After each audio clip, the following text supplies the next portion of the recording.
I think we should be on. If you're there, people, just bear with me 2 seconds, just to wait and see if we're on. Yeah, there we go. Hello there, people. Hang on, just bear with me just to send the link here. Yep, that's us. So, hi people, how you doing? Eric will be here any minute for a chat. I'm noticing some people think that, this is going to be some sort of interview, when really it's not, I mean, Eric's just like any one of us, he's just going to come in for a chat and hang out and say hello to people. It's really not an interview. So I'll just take this opportunity to say who I am and what this platform is. Everybody's heard it a million times before, but, obviously people that have heard it know. Flat Earth here simply means that the globe is no true. For me personally, and many others, the full dimensions are unknown. We do not claim that any model or map is true. We are people who are questioning the claim that was put to us, falsifying it, and now we need further progress in order to establish exactly where we are. So that's about it. So, it's not going to be an interview. Eric's going to come in and, just chat away, the same as the rest is. So hopefully we'll speak to Gav and Ali and Rob and, John or whoever else, the usual panel members. It'll be interesting. So I know some people are anticipating it is going to be, some sort of interview when, it's not the case. I say I'm not here for entertain people. I'm here because I want to find out the truth about where I am. And so do the other people who are here, and that includes Eric. Everybody wants to know where they are. So that's what's important. To say I'm not a TV presenter. I'm not here to entertain people or, be anybody's saviour, and people should stop looking for a saviour and stop idolising people. We need to learn from previous and how we get into this mess in the first place and progress from that. And in that progression, you need individual people, critical thinking people who can come together for a common purpose, without any of that stuff going on. So I will, hang on, I'll say hello in the chat. Scotland's flat, how are you? Night Angel, who that reminds me, Rugby 8. I'll say it just now, I'm contemplating, maybe still going live again at 7:30. We're not going to open up to everybody coming in this afternoon for obvious reasons. But again, later on tonight, I'm considering going on at the usual time just to have, the platform open for anybody who wants to come in and make a point. Jack Partington, how you doing? Jamie Brown, how are you, man? Boakaya, Addy53. Would love to listen to your broadcast on this weird, still milky sky afternoon here in the UK, but I draw a line at Eric Dubay. Catch you later. All right. So, again, people are going to do this.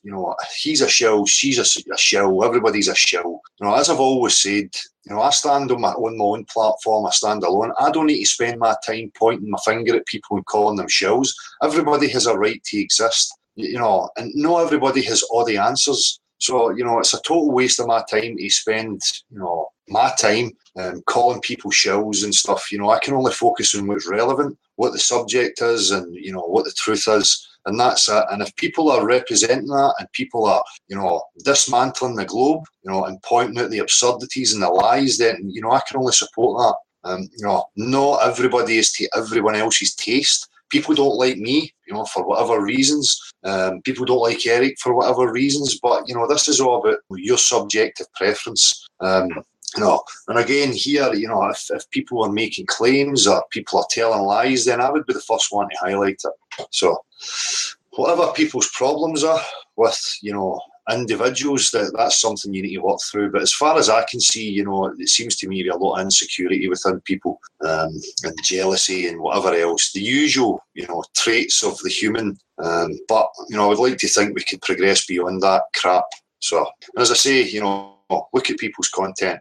Some people will go with, an AE map or whatever map and model as their representation. And that's fine. I understand why people do that. But here, it's very, very strict on this platform that we don't represent any map and model. We falsify the claim that's made, and that's it. But I still understand why people use things as a reference. And maybe we can discuss that. So I'm not on Eric's payroll. There is no ulterior motives. There's no agenda. The same agenda with me has always been the same and always will be, is to represent the truth as best as I can, and to keep pushing and to find the truth. And that's it. There is no, agenda between me and anybody else. This is purely a hangout for people who have a common goal, to get together and have a discussion and a chat. And that's exactly what it is. So if you expect an interview and you're here to idolise and whatever else, then, you're going to be disappointed. So, and I see that there's the usual troll hangouts being set up to leech off the back of this and to, misrepresent people and push whatever agenda they have. Here, I love science, natural science. Things should be observable, measurable, testable, repeatable. If you are making claims about reality, you should be able to scale it and show me it. Right? That's what happens here on this channel. It's no religious, no pseudoscience. There is no dogma. If me claiming that the Earth is 70% covered in water, therefore it must be a level plane or a container of some sort, is dogmatic, then fine. But that's based on pure, observable, repeatable reality. It's a fact of life, people. The behaviour, the physics of water are undeniable. And the place is covered in it. So that, and obviously the serious lack of curvature.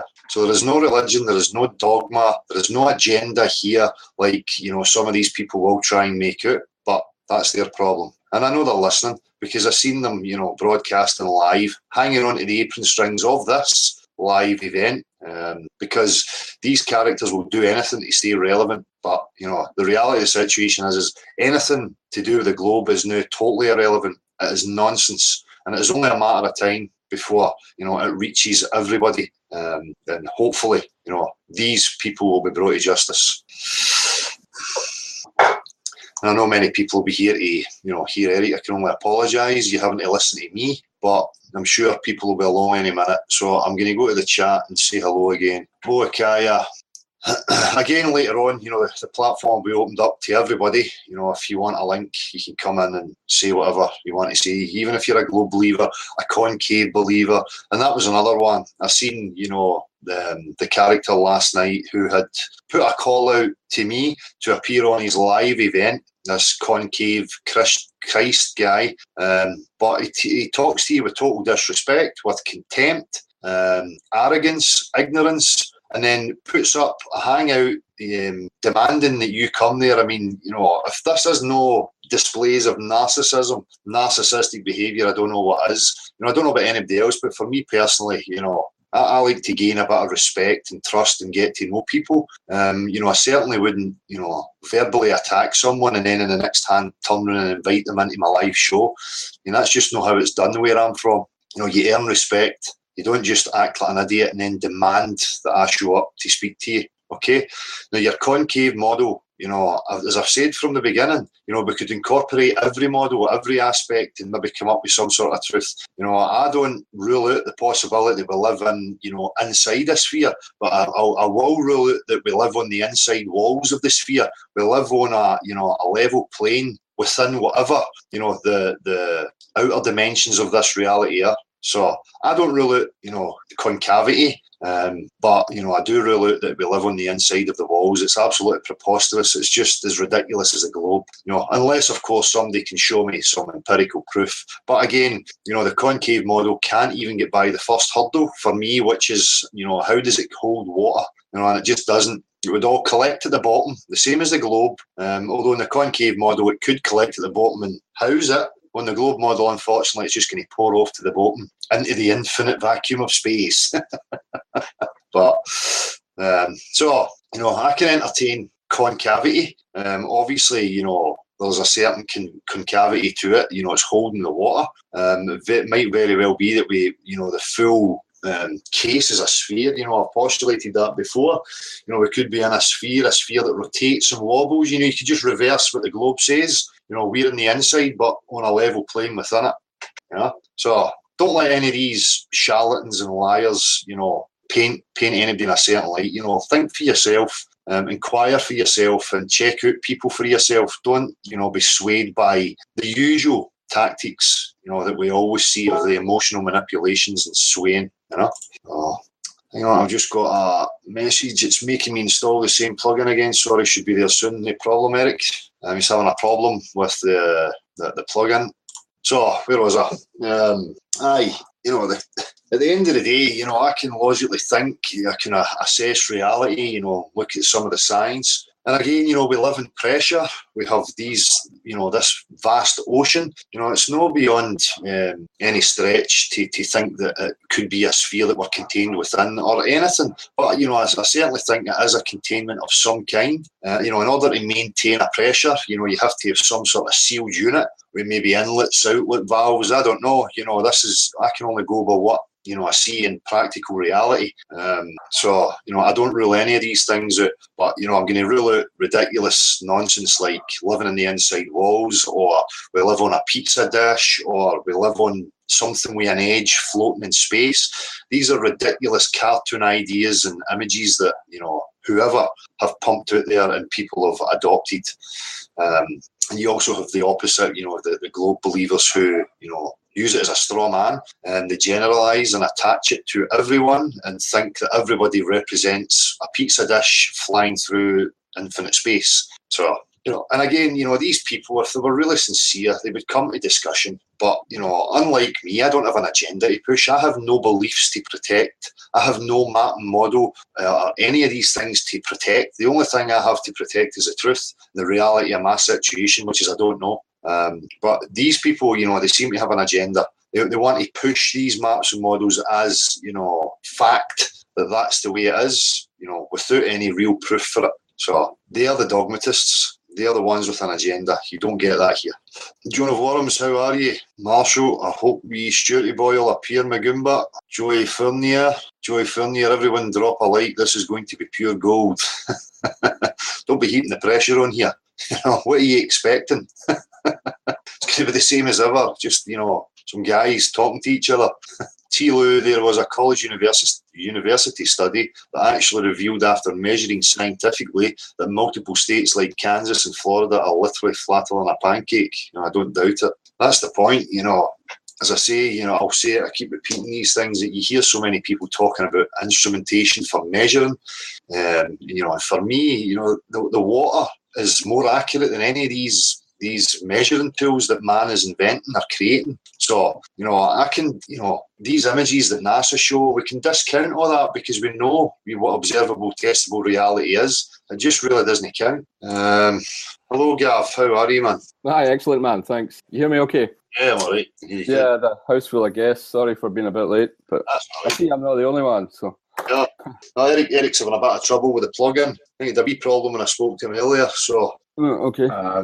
You'll get it sorted shortly. Can I cut in, Dale? I've just had somebody, Forbidden 303 in chat, saying that Firefox is no longer supporting the live Hangout thing, which I mentioned the other day. I'm having to use Opera. Maybe it's worth suggesting to Eric to switch to Opera as the browser. You don't need a plugin for that, and it should just work. I'm not sure if he's heard that, so switch to Opera. Yeah.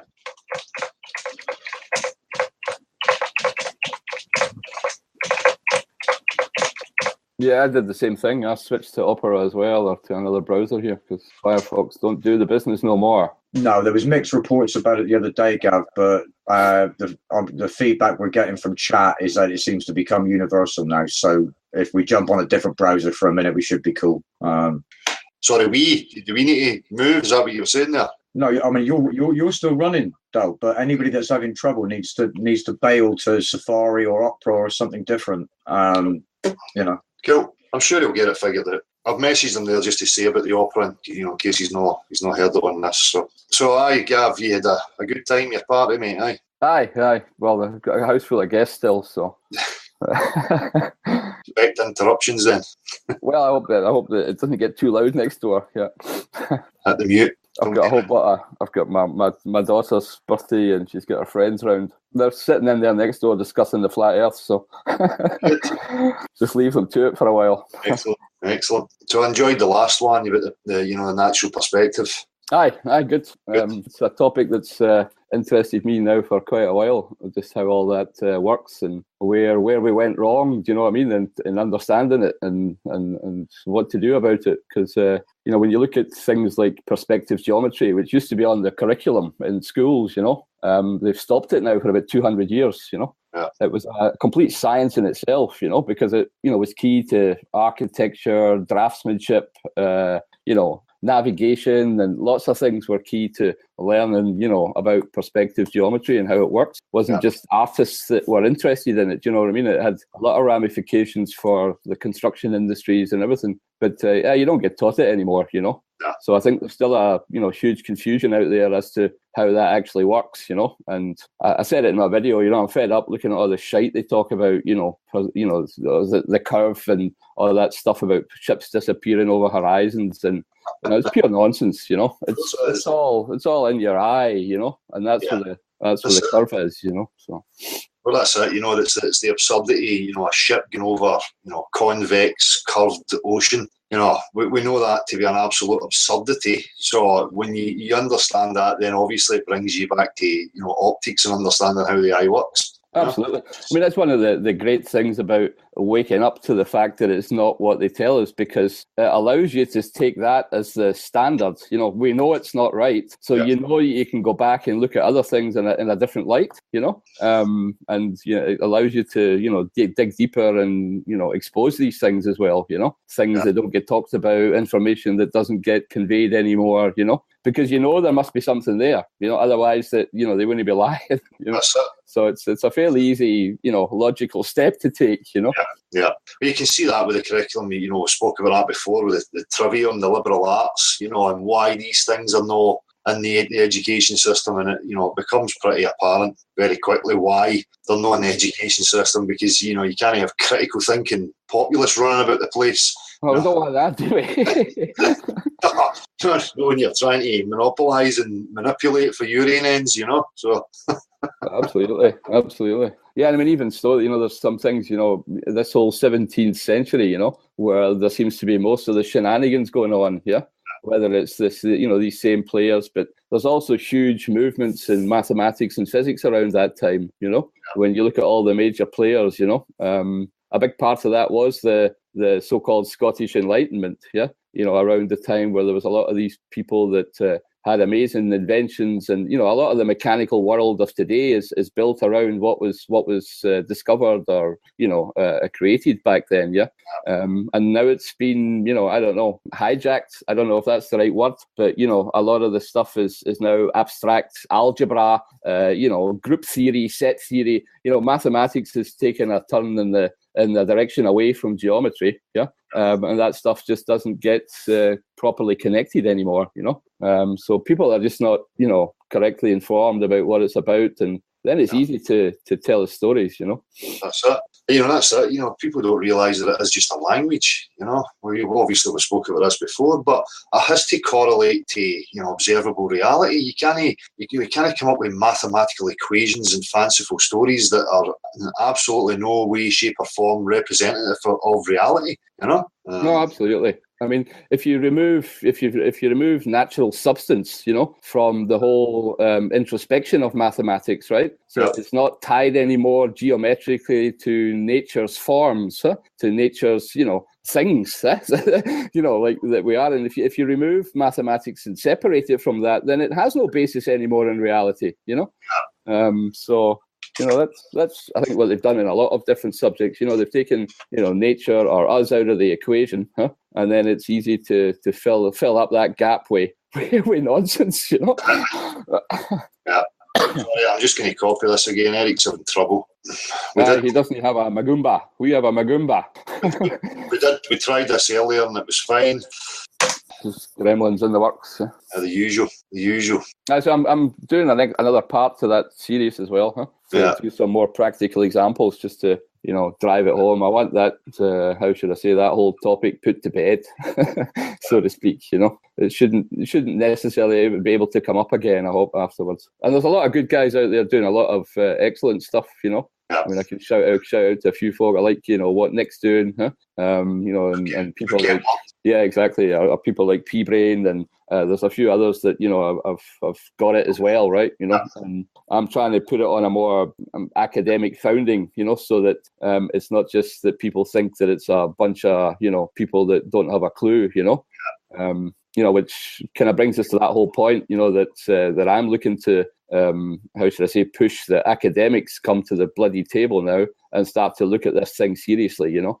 I'm fed up with, you know, people asserting that, you know, we're just a bunch of deluded idiots, yeah. You know, sorry, no way. Not only do we have the whole common sense and mankind behind what we're talking about, but you know, we actually do have qualifications. If that's what people need to hear and need to see, then you know, hey, I've got some. So you know, and if an academic wants to come and talk about it, then you know, fucking come and do it, because it's pissing me off that, you know, they think that it can just be ignored, you know. And I'm sure there are people already looking at this, Del, you know. You know, I don't believe for a minute that people aren't looking at it, right? And it's not the paid actor scientists that I want to come, you know. I'm talking about the people who do it in daily life, or who teach our kids, you know, to you know, get their fingers out, look at this topic seriously, and hey, come to any live hangout anytime. You know, we're here waiting to discuss it. So yeah. And none of this separation of it has to be, you know, some idol. You know, we're past that now. You know, if the common man and real people can't have the discussion and prove things to each other empirically, then, you know, we really should have no interest in it. The time for that for me is gone. You know, it's that whole kind of religious structure, you know, where, you know, it's these priestly-like figures who, you know, will dictate and give you the answers, and, you know, the common man is just too little and knows, you know, is not clever enough to understand, when it's ridiculous. You know, people need to start getting rid of that attitude. And as you say, I mean, hopefully, you know, there is some academics out there, you know, that will come forward. I mean, even if they think, you know, they can come and counter what we're saying, by all means, you know, bring it. Yeah. But I'm like you, you know, I'm tired of this dragging on and the waiting and people hiding in the shadows and people protecting their own wee piece of the pie. You know, you're going to be shamed into it. You know, it doesn't matter, you know, because people like us are not going to stop. No, absolutely not, man. No chance. Yeah. And you know, I mean, I can understand. I'm not even sure I can understand, but I know that, you know, a lot of people will be saying, well, I better not get involved in this because, you know, I won't get my research grant, or I won't get my money to do this or to do that, you know. But even that, the time's passed, huh? You know, sorry guys, you know, that's the way it is, huh? It has to be now, and this is the time to do it. So they should stop worrying about all that shite and change the game, huh? Because otherwise it'll just keep on going the same old crap, huh? Yeah. Sorry, I'm just back to Eric. I had a missed call, but I can't answer the call when I'm on another hangout. Technical difficulties, kind of expected it. You want me to drop off and see if I can help him? If you want me, aye. Or maybe Marshall's already doing it. Huh? Don't want to. No, Gav. I mean, that's probably a credible idea, dude. To see if you can steer him into opera and firing up through there. Yeah. Yeah, I'll go and do that. Never met the man, so might as well do it now. Okay, I'll just drop out and dial back in a minute then. Try and reach him. Nice one, dude. Okay. I don't know what's happening because, you know, as far as people are concerned, Eric's in the CIA and all this, so why are the CIA not helping to sort out the link? Seems like real person issues. Yeah, in that respect, we should be getting, you know, full high definition streaming, shouldn't we? Yeah. Saying it just keeps making him start his own hangout, so I'm not sure how to resolve that. He must be using. That's what happens if you try using Firefox with that link. Right. So he's got to drop out and use a different browser. Yeah. Hang on.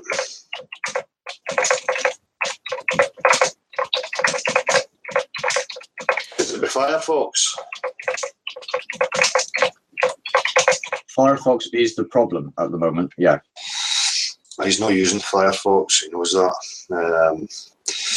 The only thing I can say is Gav is going to maybe try and help to sort it out.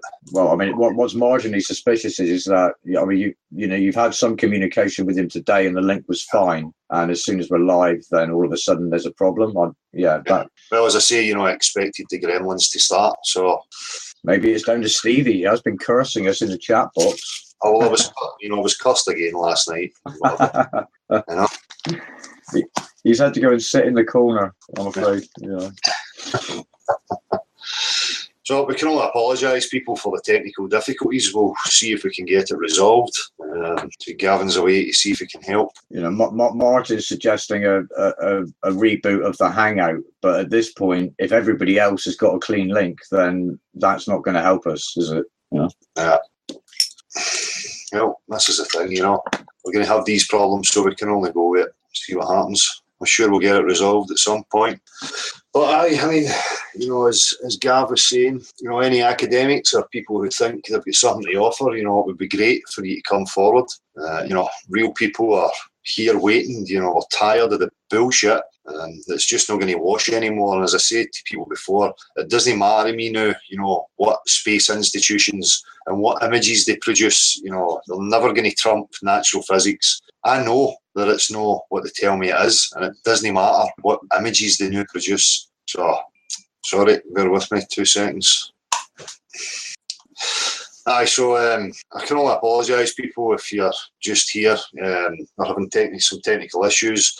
We're hoping we can get it resolved and Eric will join us shortly. But until then, I'm just going to waffle as usual and see what's happening in the chat.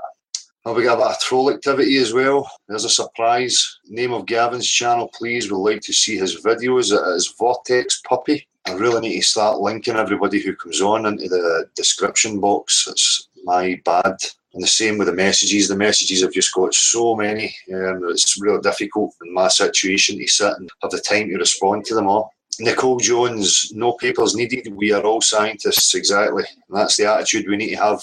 Well, I don't care who has what after their name. They'll be treated the same as everybody else. And for me, it comes right down to, you know, every aspect of my life, even as a child. You know, people would make fanciful stories and I would ask to see or have proof. And if they can't provide me with that, then, you know, I know that it's just a story. So in regards to reality, you might have an expertise in a certain field, but in regards to the objective world that we all share, you know, we are all scientists. It's up to us all to observe and partake in this if we want the questions answered. Sorry, Marshall, you going to say something there? No, dude. As always, I'm distracted in the chat box, just keeping up with what's going on. So it's a lot quieter without Stevie running off at the mouth. I know that. Well, that's it. I'm just reading spectacles. People hating. I know how that goes. Don't forget the liars and nutters. Well, you know, why are people hating on each other? That's the whole point about this subject. It's about the objective world. It's not about whose personality you prefer, you know, or who done what in their own personal private life. It's about who's bringing what to the table in regards to the whole question, you know. I'm not interested in who you are in your personal life. I can only go with the content you offer me in regards to this whole question, and that's it. I've said it before, if you're looking for the manipulators and the players, look at these people who continue to focus on nothing but persons, you know, and that includes the ones who are watching right now and running their live shows, you know, off the back of this. You know, you misrepresent people, you tell lies, you're not offering anything to the discussion. You know, you make out that people are religious crackpots, this, that, and the next thing, when really it's not the case. I'm just the same as everybody else. I believed I lived on a globe for 37 years of my life, and it was a belief. I believed it. It was a blind faith because I had never really looked at it. And when I did look at it with a critical mind, you know, it didn't take long for me to see that it was absolutely preposterous, an absurdity that I'm now glad to be rid of. So I'll look at the globe and everything that it done as a cult. And I am now an ex-cult member of the globe. So stop focusing on people as a person. You know, it's an objective question. It's got nothing to do with who we are personally, right? The very fact that you've got nothing to offer tells me everything. Oh, hello, mate. Can you hear us? I can hear you. Can you hear me? Yeah, I can hear you now, man. Nice one. Excellent. Oh, I had to cool, download Opera. Hey, thanks. Sorry about this. We did a practice call with Internet Explorer. I knew Firefox wasn't working, so I downloaded this plugin, and then when I redid the link for the live show, it kept giving me an error, making me download the plugin again, and then having me start my own Hangout. So, yeah, I've just had me download Opera, and so now I'm on Opera, and everything seems to be doing all right. Yeah, well, no surprise there. I was I'm back, guys. These young digital natives, they need these old people that still can play with punch cards to help them. Yes, so. Sorted. All sorted. Good. Hi, Eric. Hey, Al. Good to see you. So you know Marshall Gav. I'm not sure if Ali's going to appear or Rob, but I was going to give you the whole. You familiar with the Austin Powers films? Familiar with what? Austin Powers, the movies. Austin Powers. No. Yeah, definitely. I was going to introduce you as that. I give to you the very sensual, the very tight Austin Powers Faja. Never worked out like that. Technical difficulty problem. So, yeah, glad you could make it, man. As I was saying to people, I think people thought it was just going to be an interview, but no, not the case. Format, just hanging out and discussing proofs and not taking any nonsense. I like that you take all comers, but that you don't veer the discussion way off course into la la land like they're always trying to do, and you keep it back to, as you say, observable, repeatable science, and that's exactly what people should be doing. That's why I support you, and think more people should be doing the style of activism that you're doing. I think it's excellent. Cheers, mate. Cheers. And that was good. It was good to see that, that you supported the activism. That tells me a hell of a lot about people, And if people are really serious, then we need activism, Standing still, just chatting to the choir is not going to get us anywhere, is it? So. Yeah, well, we got the choir singing pretty loudly now. Everybody's going to have to turn around and pay attention. Yeah, I mean, one of the things I just love about the activism too is the people you meet. I mean, not only is it a real, how should I say, a real meeting between two human beings instead of it all being online, but you do notice that you don't have all these characters that you have online. Huh? You just have real people, the way the way we all know real people, right? And that makes the whole, the whole encounter much nicer. Yeah. So. Yeah, you have to be a bit more civil in person. People are going to treat you better than as a faceless YouTube account when they can just kind of say whatever comes into their subconscious. In a face-to-face interaction, people aren't going to be quite so brazen. I think that plays a part on people, though. I think they would know that, that can sway people and stop them from actually, going out and being active with the public because they're so scared of that type of reaction. And we have heard it from people, they've got that apprehension. But really, when you just take the plunge and you go out, you see how, willing people are to have that discussion with you and, be open to the possibilities. That's great. Yeah, well, especially when you present it the way you're doing, which I commend you for, Del, the way that you bring this up, like I said, the way that you stick to these few really solid points, the levelness of volatility of water to conform to the exterior of a shape, the impossibility that there can be a positive and a negative pressure system existing side by side without a barrier in between. You bring up these actual scientific points with people, and when they try to go off into, but what about the rotation of the stars going this way? It's like, no, we're talking about the Earth here. We can talk about the stars, and of course there's legitimate flat Earth explanations for absolutely everything, including the way the stars rotate.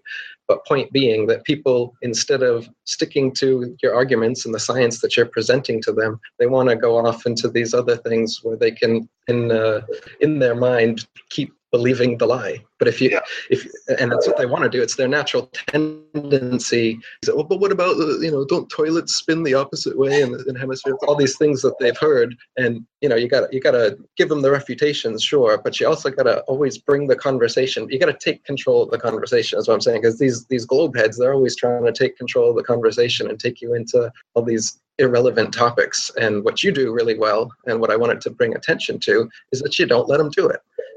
You're very polite about it, you're nice about it, you address the points that they bring up, but then you bring it right back to, okay, but let's talk about these actual solid scientific points that I'm bringing up. And that's the way that people need to do it if they're approaching people in the street or friends and family. I think a lot of people get railroaded by friends and family who take this kind of approach where they'll just go, well, what about this and that and this and that? And and you weren't necessarily ready to answer every single objection that your relatives would be able to come up with. And you don't have to. You can, if you don't know an answer yet, that's fine. You can bring it back, and should bring it back to these things that they absolutely can't explain away, like the level horizon always rising to the eye of the observer, and the levelness of water, and all these things we're talking about, because they're not going to be able to explain those away. And that's what, like you said, we're not here to debate. And that's what I like about your platform. You're not a debate platform. You're open to discussion with everyone, but you have to agree upon some fundamental tenets of observation of reality of our experience before you can even continue to have a conversation. Otherwise, you're just going in circles. And you elucidate that really well. So I'm just repeating what you tell people every week, but that's what I like about your channel and what you're doing. Cheers, man. Thanks. I appreciate that, mate. But that's it. For me, I had to, especially, I sharpened my swords against, yourself, the groups on Facebook, the globe trolls, whatever they are. So you could see, all the angles that they were coming at, and trying to distract and turn it into something that it's not. And for me, I whittled it down to, what is the points that are just undeniable, that are real, scientific, that everybody can test and observe. And that was it for me, was the points you raised. So I sharpened my tools against these characters, and, I can only appreciate them for that, but that's praise. Well, yeah. But I mean, I'm exactly the same. I mean, I'm also coming at it from a philosophical angle that you have to get past first base. You have to agree in first principles of reasoning with people, right? And they have to understand that if you don't have that fundamental agreement about the very first things in nature, then you can't go on and talk about all other things. So yeah, it's definitely part of the clue, Eric. Is to not let them get past first base.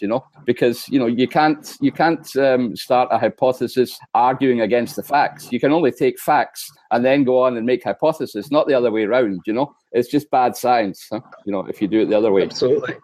And I think a lot of it's unconscious and subconscious. It's not like they're purposely trying to veer the conversation off into all these other areas. A lot of times that's just what comes up when I was first researching this stuff. You've got all these things that you learned in school that you thought were, and you hear refutation, a better explanation, that keeps popping up in the back of your head every time you're hearing this new information. So it's only natural for them to do that. And so, yeah, we want to have as many answers for them as we can, but also for their own sake, bring them back to these points so that they don't get caught up in their, speculations and, what about this, what about that? Well, bring them back down to earth, so to speak. Bring them back to the flat earth proofs. If they're talking about, what about the sun and the moon and the other planets? They're spheres or something like that. Of course, it's a fallacy to think that you can look at something in the sky and say that it has relevance to what's under your feet.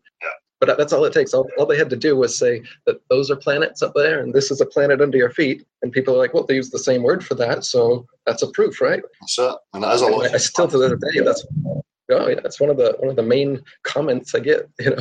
Of course, the good refutation of is a basketball on a basketball court mean that the court is a sphere and all these things. Of course not. It's a logical fallacy, but people don't think that way. They've been thinking along the lines of what they've been told, and they've been told that they live on a planet, and they've been told that the wandering stars, which are just little flashing lights in the sky, are actually big ball planets like the one we supposedly live on. The fantasy myths have been woven so well. It's an art form to unweave, to unlearn for people, to get them to awaken to this. It really is. I've gotten better at over time. It's embedded also in the language, it's very deep as well in the language, how words are used to, if you like, manipulate those, mind ideas that people have, and how, two words, sometimes there's not a word for what you want to say, and then other times there's 5 words for the same thing, or they're identified or equated at least, So yeah, it's very difficult, and people flee to their comfort zone, which is why I think, oh well, wait a minute, this water thing's a bit difficult for me. Let's go back to the sky because I feel comfortable there, mentally comfortable because it's what I learned. And so I agree. It's not deliberate by people. It's just the way we've been conditioned to think. Yeah. As I say, people they're not educated in grammar, logic, rhetoric, so they don't really understand these things. And when you're saying words like sophism and you're trying to explain to people, they've taken clever argumentation and implemented that, and that's all they really have done. It's like looking at the sky, look at water in the vomit comet. As long as they can implant the image in somebody's mind, look, water does behave like this. That's what people need. But then you're trying to say, look, that's not a representation of reality. That's in a contrived condition. That's no, you can't observe it in nature. But it's so hard for people just to move beyond the imagery. And especially nowadays, society is so strongly rooted in image-based, experience. So, it's a intricate weave of a web, So, but it's great. It's been good fun picking it apart, and when you understand it, you can simply pull it apart. As I say, it comes right down to, as I always say, show me. And if you're not showing me, then we've got an issue. So, yep, get the pink unicorns out, Dale. Yeah. They don't see how, it's the similarities. You guys have seen it as well the last 10, 15 years, the whole push of, new age atheism and, science. You go, right, fine, so I'm going to pull you on your science, but let's deal with natural science. Let's separate and understand what they really are. Now, and if you get them with that, as I've done in the street, employing that kind of same tactic, you get them to agree on that. Do you agree? And you give them an example of like religion and, show me your God. Oh, I can't. He's too big for your mind and blah, blah, blah. Well, show me, how water can conform to the exterior of a sphere. Oh, I can't. I need a big planet in outer space. It's the exact same thing. It's an excuse. It just doesn't wash with me. But they fail to see the similarities in it, I'm with you. Yeah. No, I mean, we're conditioned to see the same thing. I mean, it's the same as the infinite expanse of space and nothingness is also the same. We're told the same story when it gets smaller and smaller as well. When we go down into molecules and atoms, then there's more space there than there are atoms, and a chair is just made up mostly of empty space, but you can still sit on it. So as far as I'm concerned, a lot of it's just the same stories, pre-packaged in different ways to confound us more than anything else. Yeah, and at the end of the day, there is an objective reality there, I can sit in that chair, absolutely, man. And if I smack you over the head with the chair, it's going to I'll fucking smack you back. Regardless of whether you believe in the chair or not, it's going to hurt. Definitely. But if the stars rotate the other way in the southern hemisphere, does it still hurt? Oh, that's the ridiculous stuff you get from it, isn't it? My hairdryer works. How does that work in a flat earth? How does my lighter work on a flat earth? I mean, some of the stuff these people come up with is bonkers, man, honestly. We were talking, Eric. We were talking earlier about some of the main points that bring people, like whether it's water or not. What was your first your very first revelation? What was the first thing that got you? Was it water as well, or was it something else? Well, I first read Sammy Rowbotham's Zetetic Astronomy book. That was the first flat Earth Society. That was the first thing I ever looked at, which turned me off from the subject for a while. And then I read Sammy Rowbotham's book, so that was my introduction to it. I just thought it was fascinating, and it's made so much sense. But without having an update for the next 100+ years from what he was saying, and nothing that made sense contemporaneously, because the Flat Earth Society has their stupid gravity, flat Earth disk rising argument and other things that don't make any sense. So I wasn't seeing any modern flat earthers out there. But I read William Carpenter's book after that and started reading some of the others, and then it became more and more apparent. It was a pretty slow process for me. I mean, it was a quiet process. I didn't talk to anybody. I was just reading books and just in my own head going back and forth, thinking about how much sense what I'm reading makes. But at the same time, just like we're talking about these unconscious and subconscious things, I mean, I'm just as bad as your average globehead, if not worse, because I knew all the globe model points, and they were in the back of my head the whole time I was reading those old books, and they don't the points. So it took a lot of digging for me to answer all the questions in my own head. It was completely obvious, and it's like, whoa, you look back on the process of figuring it all out, and it's funny because now it's just like clear as day. Of course, the Earth is flat and motionless. There's no way possible. Every single point you were ever taught that says it was a spinning ball is complete subterfuge nonsense, and there's absolute valid refutations to all of them. It's easy for you to say that journey, but while you're in the dark forest of figuring out the Earth you actually live on, it can be quite a journey, especially for me. Back in, I read Rowbotham's book, and it was 2008 or 2009, I think, and I sat on it for a while. I didn't make a decision. I kind of was like, well, it makes a lot of sense, and I can't refute those points, but there's also these other globe points that I can't necessarily refute, so I don't know. I was content to say I don't know, and I got more into geocentrism, and I wrote about that and the Atlantean conspiracy, because that, to me, seemed to be more provable, and I made a firm stance that was the case, that whatever we live on, it's the center of the universe and everything's revolving around us. And after doing more research, I found that it's also a level plane and not at all a sphere or pear. Sorry, it was more the how should I say, the conglomeration of all the individual things then, and nothing, in particular, was it? Right, but to go back to your original question, yeah, the levelness of water and the horizon being flat and always rising to the eyes, those have always been my two favorite go-tos. But I really like the other one, which how water doesn't conform to the exterior of a shape. Such a great point, because how could it be a pear or a oblate spheroid or a sphere or a cube, or any shape? Right? You can't put a triangle or a square or something underwater and then have that square shape or that triangle shape suddenly appear on the surface of the water.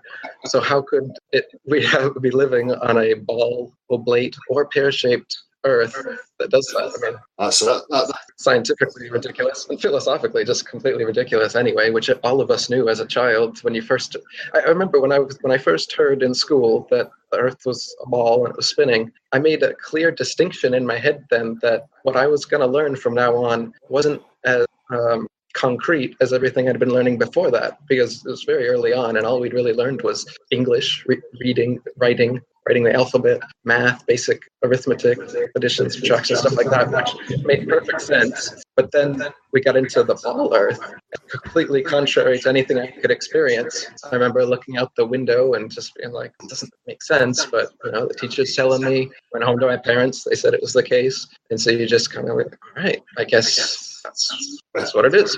But what that really is as a child, that's you starting to accept authority instead of evidence in your education. Exactly. I'm getting it. So, are you guys hearing that? Is that just me? That's coming and going. There's a wee bit of disturbance with it, but it's all right. I can hear. Add it a little bit as well, but it's okay now, I think, isn't it? Yeah. Let's see. I guess so. Maybe just one thing about when I started to look at it, there's a lot of information out there about how heliocentrism and geocentrism are basically mathematically equivalent. That it's very difficult, if you like, to tell the difference between the two. So I think when I started to look, it definitely was water that swung me round, if you know what I mean. I grew up in a little fishing village in the west coast of Scotland, and there's actually a saying down there that if it's a really nice day and there's no wind, then the water is a flat calm. Yeah, that's the way they say it. It's a wonderful flat calm today. And that's me, my best West Highland accent. And when you start to really, it's like a sheet of water is what they'll say. Like actually comparing a sheet of glass to a sheet of water and using water as the thing that they talk about. And when you see all these kind of things that people use in their daily life, it just brings it straight back home to you, that water is level, cannot conform to shapes, and that, that has to be the case, if you know what I mean. And that's the one that tips it over towards, it is flat, motionless, and we're at the centre of stuff and not the other way around, Yeah. The majority of the confusion, though, and the doubt is because of the images, and that is, again, people are just so swayed. If we removed, these space agencies, what would they have? They would have nothing. Absolutely nothing, So they had to contrive, these deliberate deceptive arguments and played on optics, and that was it for me. You know, when it came right down to it, the most solid proof for me was the water. You know, it's a natural element. How can we argue with that? You know, if I can do it in a small scale, you know, and just keep scaling up my bathtub to a swimming pool, to a lake, to a lock, the physical laws and the behaviours are not going to change at some unspecified, scale. It's ridiculous. So I was the same. I went through the emotional process, but I knew right away, going back to childhood, when they're saying to you about the oceans, and that would be on your mind. You're going, how, the water would fall off the bottom, but I'll just ignore my rational, logical mind because everybody else is saying it's a globe, so therefore I'm wrong, But you say you look back now and you can see it so clearly. But Ali, how you doing, man? You all right? Yeah, how you doing? How's it going? Okay. Yeah. No, sound. All right, Eric, how you doing, mate? Very good. Good to see you, Ali. Yep. Thanks very much for opening my eyes up. You were the sort of first guy I sort of looked at, so cheers for that. You sent me off on a wild fucking journey. Absolutely. Same goes for me too. Yeah. Right, but I want to ask you what I liked about the way you done it was when you started getting into the Eastern side of the sciences, the hidden sciences, how that's where the science kind of started from, and then it's kind of travelled over to the West here, and we've kind of lost or they've kind of poo-pooed all the energies and stuff like that, yeah. Yet they seem to have replaced it with these mystical forces, and like if this all these antimatter, anti-neutrons, anti-everything. It just seems to me that they're just using the old esoteric, hermetic, science of the old days. Like what you talk about, like the Egyptian times and the old Vedic times and that. So I was just wondering if you'd noticed, or what your opinion of that was, kind of. Positive and negative, yeah. There are black holes, black matter, like Gav was talking about, the blank space between the elements in quantum physics. It's like a science of nothingness. Yeah. But at the ultimate levels, I think that's as far as you're going to get, because ultimately the physical world comes from the non-physical, comes from consciousness. And so consciousness is a priori. This is exactly metaphysically what the all-earth Big Bang deception does, is it changes you from a spiritual consciousness-based perspective and brings you into perspective where there doesn't need to be anything non-material in existence whatsoever, and everything is tried to be explained by material, by a big bang of material stuff that just comes out and then through random evolution creates everything. And so with that explanation, you're able to satisfy the nagging doubt in your brain that there may be something spiritual about this life, because you've got a perfect physical material explanation. So this is another subtle thing that the whole indoctrination does to people, is it removes them from their spiritual core, from consciousness, from like the Eastern teachings basically say that if you try to figure out who you are, you're going to find out that you're not your body, because your body dies, and every cell in your body regenerates every 5 to 7 years. So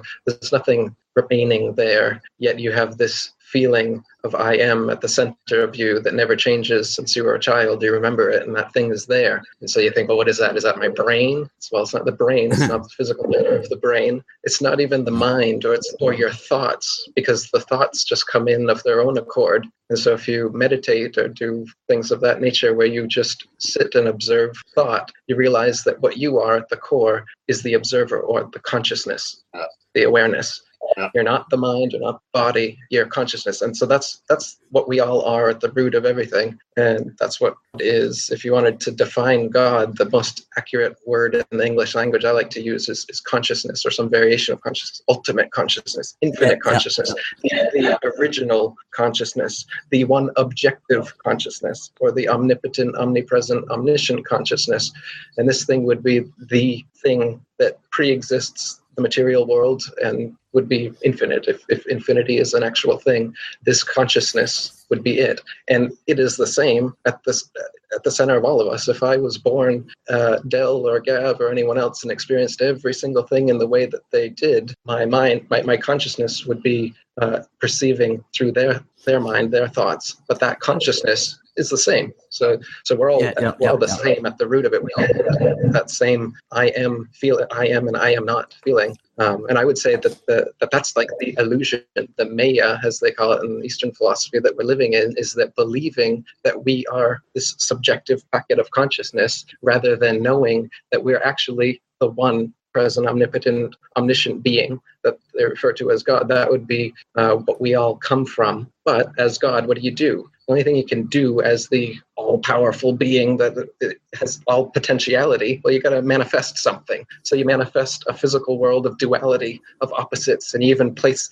things like a sun and moon above them to show us this yin-yang of reality, so that we know that we're living in this duality, this illusion of duality. But as we, if you sit in meditation, like I said, you shut off your thoughts and you just become the awareness, you can get back to that spot of Advaita, or non-duality. And they use the negative of duality to describe it. Yeah, the oneness. Different people catch on to it different ways. Sometimes if you negate duality, it makes more sense to people, or if you call it a singularity. But again, they've taken these things and materialized them. So they've taken the singularity and turned that into the Big Bang, or they've even called it the Big Crunch or something, and they've got another singularity at the other end of time. So they take these legitimate spiritual concepts and then they physicalize or materialize them so that they become part of their materialist philosophy that they've been trying to push. I totally agree. That's the way I see it. Even before the whole questioning the earth, you're looking at the creationism, evolution debates, and if you dig deep enough, you discover, especially with guys like Rupert Sheldrake, talking about philosophical materialism, and that's the premise and the stance they go from. It's only going to go one way. You're constantly trying to find stories to back up your premise that you started from. And as I say, for me, it was just to remove. It has to be mind at the forefront. Again, it comes down to, well, show me non-living matter producing life and producing consciousness and all these things. You can't. What we observe here in reality is that mind takes an action, something happens. Without that, nothing's happening. Absolutely. The sense that arm cells know to make an arm, and leg cells know to make a leg, and pear cells know how to grow into a pear. And when scientists look at them under a microscope, no matter how physically you dissect these different things, you don't get to the plan, which is totally non-physical. The plan, what Rupert Sheldrake, who you mentioned, calls the morphogenic field, or the morphogenic resonance of different objects, or Plato even talked about as being forms. There are forms in nature, and then every example of the form is a non-perfect example of it. It's always different in the sense that there's always different types of trees, different types of rocks, or whatever, and you classify them, but there's no two that are actually the same. So the actual classifications are an abstraction as well. This is one thing I talked about in Asbestos Head, how you can know that we are really all one. When you break down language, you see that we've made names for trees and people and rocks and all this thing, but there are no two people, no two trees, no two rocks, which are exactly alike. So any classification, even the noun that we're using to divide reality, is an abstraction. And so the one true reality would be everything, which includes me, you, this rock, that would be the one true thing that is in existence. But how do you talk about it? You're part of it. It's always manifesting it all the time.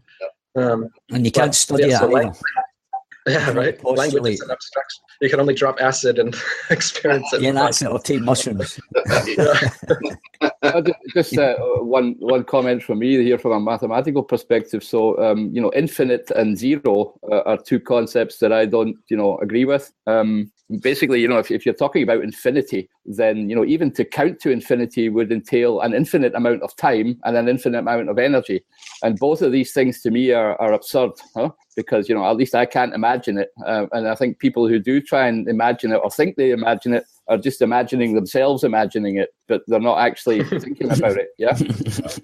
And zero is the same concept. Right. If there's zero, if there's nothing there, then there's nothing to talk about as far as I'm concerned, And if you look at nature, then these two things don't exist, right? I've never seen an infinite tree, and I've never seen a zero tree. Yeah. And if you look at leaf patterns, for example, then they all hinge around the 1. So, when you look at the logarithmic leaf patterns that are created by nature, then, the concept of 0 and the concept of infinity, don't exist built around the 1. So, but sorry, I just wanted to throw that in because I know it's, and I agree with a lot of what you're saying. I'm not fully there. I don't know enough about Eastern philosophy to be able to form a good opinion. But it's without the mind and the consciousness, then the body can't function. So it's definitely a priori, no doubt about that. It's just to put a label on it. They made it into matter. They just made that the mind was matter. There was nothing or chemical or whatever. So there was no consciousness there, and that's what I think science has done. It's taken away the fact that we can actually sit down and think, and as Eric says, a bit of contemplation about certain things, maybe contemplate what they're actually telling us, or, contemplate everyday life instead of, you don't have to contemplate great things, just contemplate the day you've had. And well, they've went all out trying to play down consciousness. You see it with the kind of, as I said earlier, the New Age atheists, the 4 horsemen. Rob, you need to turn YouTube down, mate. They went all out trying to play down consciousness. You see it with the kind of, as I said earlier, the New Age atheists, the 4 horsemen.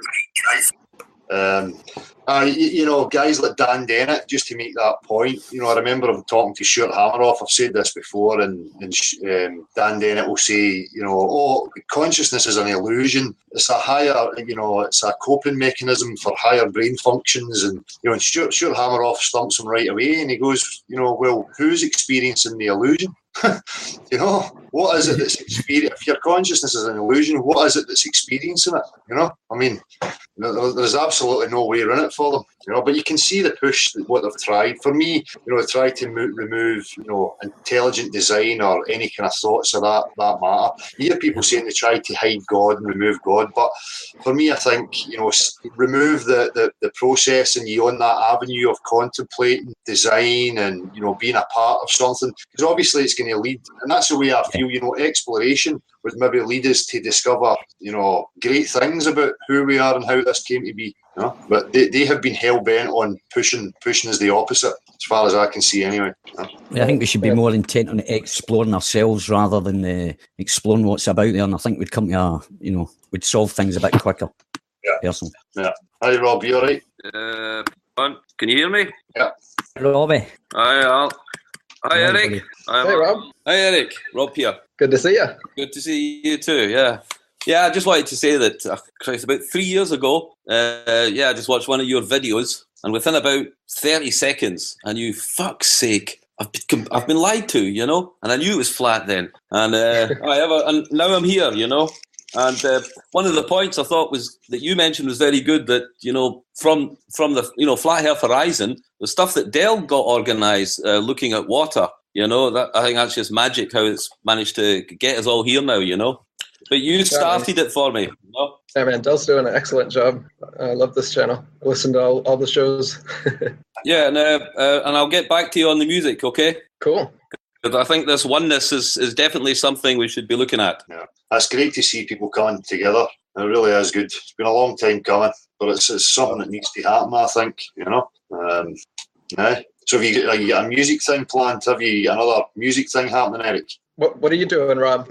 I've been working on I got a music maker program, and I've been making some different music. I made the music for my Gravity is Just Density video. Yeah. Just put out, doing some other stuff with it. Just kind of having fun in my off time and trying to make it relevant to what I'm doing here. Yeah. I've been writing music for about 30 years now, but and I'm just going through a backlog of some of my older songs, and there's one or two that are definitely going to fit what we're all doing now, and they're going to be pretty good, and some of them are going to be using some of your lyrics. Yeah, okay, cool. And it's nearly finished. I probably need another couple of days still, but it's worth the wait. We need a band-aid for Flat Earth, like the Live Aid thing. Well, actually, what will also be quite good is getting, let's say, Beyond the Imaginary Curve band out on the road. And that would be a good living. You can, Ali, you can play guitar too. You can sing. Dell Dale will be the lead. Dale's going to be the lead guitarist. You know, he's probably the best. He's the best at lead for the lot of us. I am up for that. I'm the lead singer. A live aid, and we can all have. Sing, man. Come on. No, your whole family's talented. The whole family, absolutely amazing. I spent a great time down there, guys. It was amazing. Brilliant family. No, but Ali, you know what I was thinking? You know, like a big show, and Eric as well. You know, a big show with, you know, all musicians that want to take part in it. We can have you know, big screens in the background. You know, we can have little talks and presentations in between, and then mix with songs. You know, and basically tour. Coming to a village hall near you soon. You know, I mean, dreams start from small ideas. You know, and can make big differences. 5 guys in a dog. 5 guys in a dog. I can see a cover version of Feed the World coming. We'll change the lyrics to, you know, tell the world it's not a globe. You know? Aye, the globe. Yeah. The globe's a lie. Globe is a lie. There you go. There's one. Like anybody that doesn't believe it, anybody that looks at it, this is what gets me. Anybody that actually really looks into this, you know, once you really look into it, you can never go back to believing. I mean, you're just lying to yourself if you go back to believing in it, you know. Yeah, I mean, that was one of the. In my opinion, I could never go back, you know. No, and I think Eric made a nice picture. Once you go flat, you can't go back. I mean, we're telling everybody this. You know, it's a catchphrase now, Eric. It's the chorus. It was the chorus of my first rap song. And cool. But that's what I'm thinking. That's what the thing that gets me is with the science is I kind of believe that the science has been driven specifically just to do away with, you know, they seen a big awakening coming. You know, people were getting pissed off of being controlled and stuff like that. I think religion was losing its hold, and then science came along, and it seemed to all kind of happen in the 1700s. Around that time, after Newton's time, there seemed to be a big push. And all the old stuff was dragged up, you know, all the oldies, all the old favourites and that got brought back out. I think that was basically him doing the damage control with like Kyrie Irving coming out, and then immediately the next Monday, Neil deGrasse Tyson is on Joe Rogan's show talking about Ball Earth, and that week the whole buzz from NASA was that they'd found 7 more Earth-like planets, and so they got more CGI going out to hypnotize the already brainwashed public, so they won't listen to any of the basketball players coming out telling them otherwise. That's it. Yeah, what did you think of that actually, Eric? Do you think that was just you know, this basketball? Do you think it was a genuine come out, or do you think it was, you know, made up? I kind of think they were genuine, because there's several of them, and the way that they went about it seemed like they just wanted to use their platform to bring some attention to it, and they knew they weren't going to try and defend it and get everyone you know, throwing debating and all this kind of thing, but they just wanted to challenge people's worldview, and they themselves were talking about how astonished they were at the reaction they were getting from just saying this one thing, and look at how it's the only thing the reporters want to talk about now and all that. Yeah. And I also noticed that B.O.B., the rapper that made an album, he came out of hiding for, you know, he hasn't done anything about it other than them. And then that same week, after Kyrie Irving and everyone came out about it, B.O.B. goes on a radio show, and you guys can see for yourself, but I think he did a terrible job representing the flat earth to the point that I can barely believe that he was genuinely answering those questions, and the disparagement between his lyrics, which were quite good.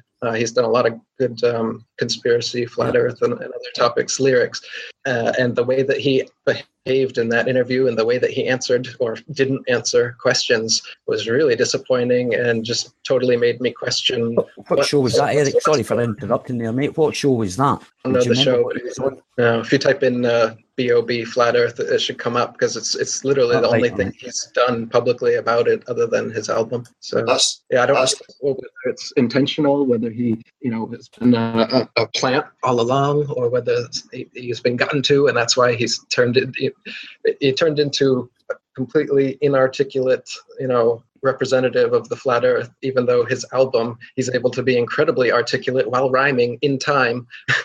So it's just really that's odd to see that. That's the problem I see.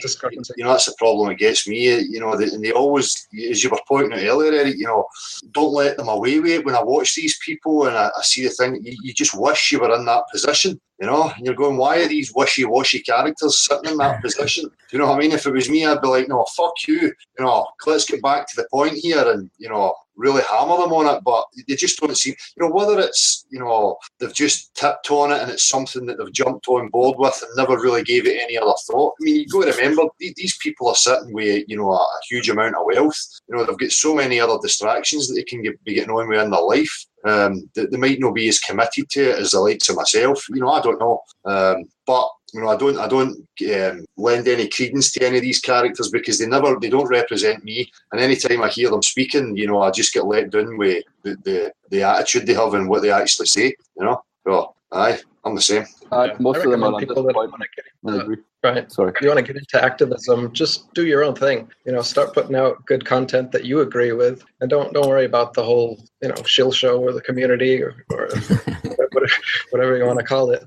And I think the genuine voices will eventually merge together, and the disingenuous voices will start to fall off by the wayside anyway, as long as everybody just focuses on themselves and on their own way of doing this kind of activism. Yeah, spot on. Focus. Keep focused, man. Always say that to people, never mind anybody else, just set out your own stall, and focus on you and do your thing and never mind what anybody else is doing. And through time, as you say, the truth will surface and those who represent people come together. Yeah, exactly. Oh. Yeah.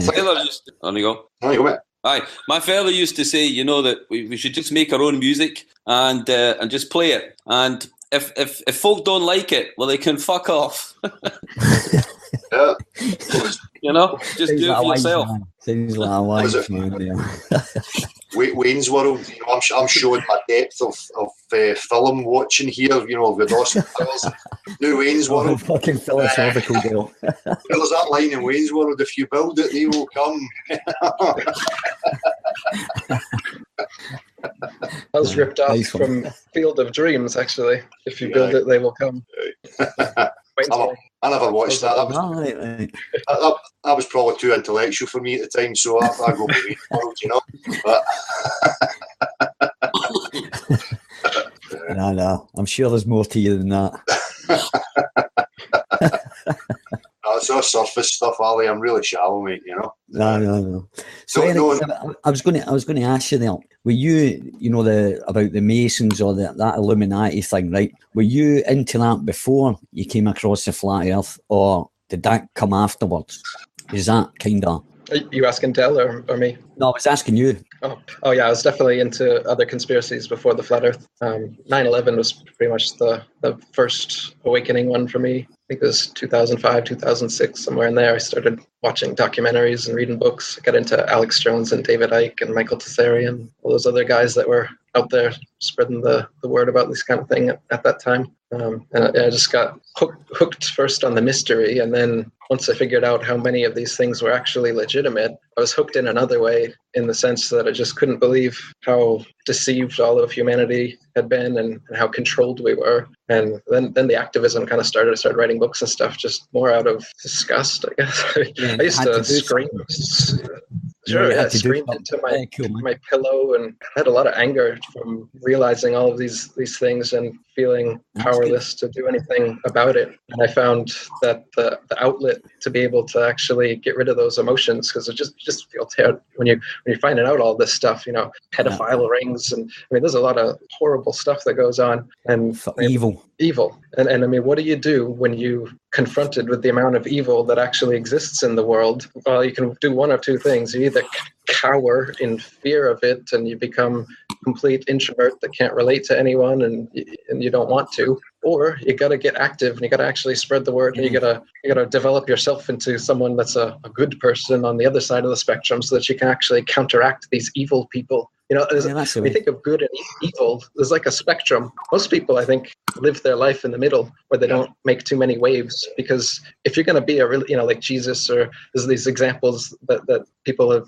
given us that show that people that really put their necks out there to try to do something good, first of all, you have to fight evil. You can't just, if I just did yoga all day, or I taught yoga and Wing Chun, I mean, would my life be as beneficial, and would I be as good a person, or at least would I be doing as good things with my life if I was just being all spiritual and having my positive yoga vibes and pushing those out to everybody else? I've done a lot less teaching of yoga and Wing Chun and everything else that I used to do in an effort to do more of this kind of activism, because I find that it's more needed. I feel like I'm making more of an impact doing this than I would in my little spiritual woo-woo positivity vibration yoga bubble with me and my students. So, I mean, I love yoga, don't get me wrong, but there's a lot of people that just the way that they see yoga and talk about it, like it's a bit over the top. So when I think of a good person, I think of somebody that is taking on evil, like the people that went to Gaza with the flotilla to deliver food to Palestine, stuff like that. That's amazing to me. Or Rachel Corrie and some of these people that they've died for this, and I don't know. There's countless examples of people that have just stuck their neck out so far that it got chopped off. But they were being as good a person as you could be, and there's not many people like that. I don't think there's many super evil people either. Really, most people are in that middle spot where they don't rock the boat and do too much. But the problem is, if you've got these evil people at the top running everything, and then you've got a mass of people that don't participate in evil, but they're not exposing it or helping counteract it or creating new things to move beyond it. Is your life effective? Is your goodness effective? So I think the goodest goodness, the best you can do is to fight the evilest evil you can find. And the people that are the people that are controlling the world here, like I said, the pedophile rings, sex slavery, murder, war, there's things going on that are just terrible. And I don't think I don't know how to fight these things either. Of course not. But I mean, the first thing you got to do is sound the alarm. So I mean, I feel like that's the stage that myself and anybody that's conscious and trying to do good is in now. Is we got to get a critical mass. Yeah, but it's not having a view of where you're going to go. That's the same for me. It's just like, get that passion to keep outing it in every aspect that you possibly can without knowing where it's going to go. I don't have an idea where it's all going to end up, but I just know that, I want to shout loud about the absurdities and the nonsense that's going on. And I think you're right. I've said that before. It seems to be, there's activists on our side and there's activists and, the evil, whatever people want to class it as. And it's just about, vying for the attention of those in that middle section, and if it's, people with good aspects to them and with good intentions that are leading that, then fine.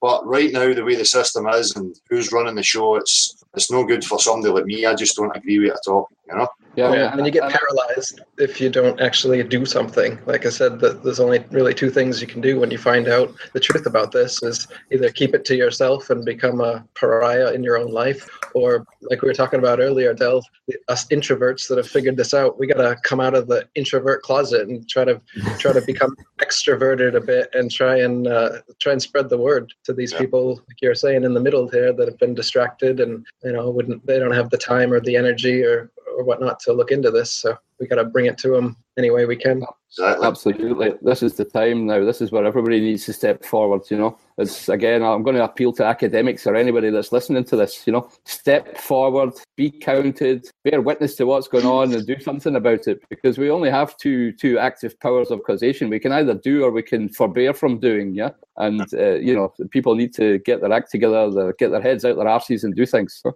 So this is the time. And there's more of us than we think, It's just a matter, I think, of, getting the people, losing their timidity. Yeah, once they see it's safe to go in the water, I think people will. That seems to be happening more now, especially in the last, 5-6 months. It really seems to be spreading, seeing a lot of new channels and new people appearing, which is great. Great to see.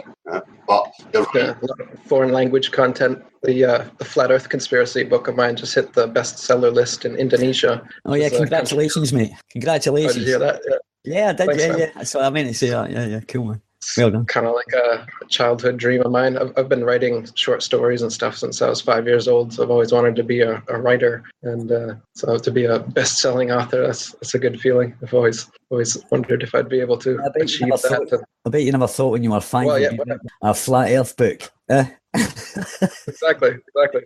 Eric, when I figured out that the Earth really was flat and that I was going to write what would be the first flat Earth book to be published in 50 years, I had a feeling it was going to do a pretty good job. I had a feel, and social media activism, which I've been doing for such a long time anyway. So I had a pretty good idea that this book would be able to catapult my writing career and to get the word out about everything. So people have also gone back and read a lot of my old books as well, from especially 200 Proofs. The Earth's Not a Spinning Ball is done better than any of the others. I just finished translating it into Thai language, which is the 13th language. I thought that was a great choice, a name for it, rather than, flat Earth on the heading, 200 Proofs It's Not a Spinning Ball was great. You were saying you just had it translated into Thai, so you just released that today as well, so great. Yep. That was actually the very first thing I did. I think after I saw one of your videos, Eric, I ordered 10 books and, like on physical paper, and gave them to all my best friends, So it definitely helped. Thanks, I appreciate that. No, it's good to buy physical copies, or to even get physical copies like CDs or USB things that you can hand to people. Yeah. Anything that's tangible, it's better than just a link. People can gift it forward. Yeah, exactly. Going to try that in the next kind of process of the street stuff. Maybe take an iPad and have some, so you can show examples, maybe a bit of video footage, and get some different reactions from people and show them different things. Yeah, that's a good idea. Yeah. I think what also might be quite good would be an informative children's illustrated book. I've thought about that several times. In fact, because I helped my ex-wife. I remember I did a children's book with her for about 20 years ago, not about this subject, but basically, a fairy tale. But there must be that'd be quite good to, if children could look at pictures and so on, in an informative, educational way. Absolutely. I'm not very good at drawing, so I'd have to have someone else do the drawing, or someone can steal my idea. But here's the idea I've been thinking of. I don't know if I'd ever get around to it, so anybody else is welcome to steal it. I was thinking it would be a great way to, you have to figure out what age you're trying to target, but probably around 7 or 8 or something, when they're first learning the ball myth, and have it be like a thing between a grandfather and the teacher, and the kid keeps going between his grandfather and his teacher. The grandfather telling him about the flat, motionless Earth, and the teacher's telling the spinning globe, and do it in this back and forth way where the child is trying to come to the truth for himself, and he keeps going back and forth relating to the teacher and his grandfather what each one is saying, and both of them continue, refining his understanding. I don't know how the book would end, or how to finish that up. That's but a good concept. That's quite a good concept. Have the grandfather representing common sense and observable reality, and have the teacher representing pseudoscience. Exactly. And dressed as a criminal. Yeah. And Eric, the book, the one children's book that I did do about 20 years ago, we made it such a way that for the adults, it was interesting for them to read. They actually had more fun bloody reading the book, as well. So you can have it in a kind of 2 different kind of languages, So the parents are really keen, right? Next part of the story. So they're really enjoying reading it, and the kids are going to get it quicker then. Even a voiced one, like you done with the 200 Proofs, a narrated story, would be great as well. Hey, Nick, how you doing, man? The Phuket word. Phuket. These must be close there. Are you quite close to each other? We're quite a few hours away, actually. Phuket and Bangkok are quite a drive and a boat ride. Yeah. Are you there, Nick? Can you hear us? Yeah, must be still putting up or having problems there. I don't know why, but I always just read it as Phuket. Fuck it, word. Used to think fucking world. Fucking world. Hi, Nick, can you hear us? Must be having a technical issue. You'll be able to see.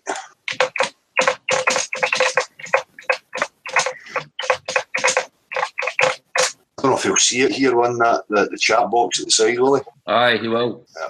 No, so how long have you been training Wing Chun then, Eric? I started martial arts when I was about 14, 15 with Taekwondo. I did that first for several years. Got a second degree black belt in that, taught that for a bit. And then I started Wing Chun when I was 20, when I was in college. Been doing it since then, so about 14 years. Yeah. What do you like about it? What do you like the fact about it? Do you just straight to the point with a little effort as possible?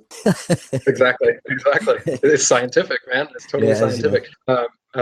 Taekwondo is excellent for kicking. It's the best martial art for learning to do different kinds of kicks at speed and power.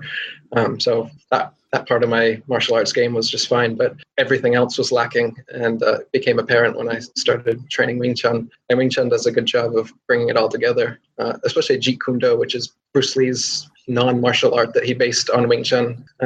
It's flowing, it flows, doesn't it? It's like you adapt like that kind of thing. Yeah. Is that more of it? It's the original sequences, yeah. It's the original MMA. Bruce Lee's the one that came up with the concept of mixing all martial arts together, taking what's useful, rejecting what's not, and making something that's uniquely your own. And that's also my philosophy. I mean, I love Wing Chun, Brazilian Jiu-Jitsu, and a bunch of other martial arts, which I think dovetail with it really well, because there are certain blind spots in every martial art.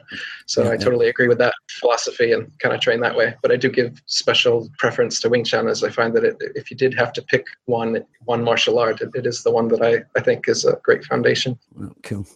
Yeah, because I think it's important that you learn that kids learn martial arts when they're younger. It'll give that bit of discipline and maybe a bit of philosophy, especially if you've got good teachers.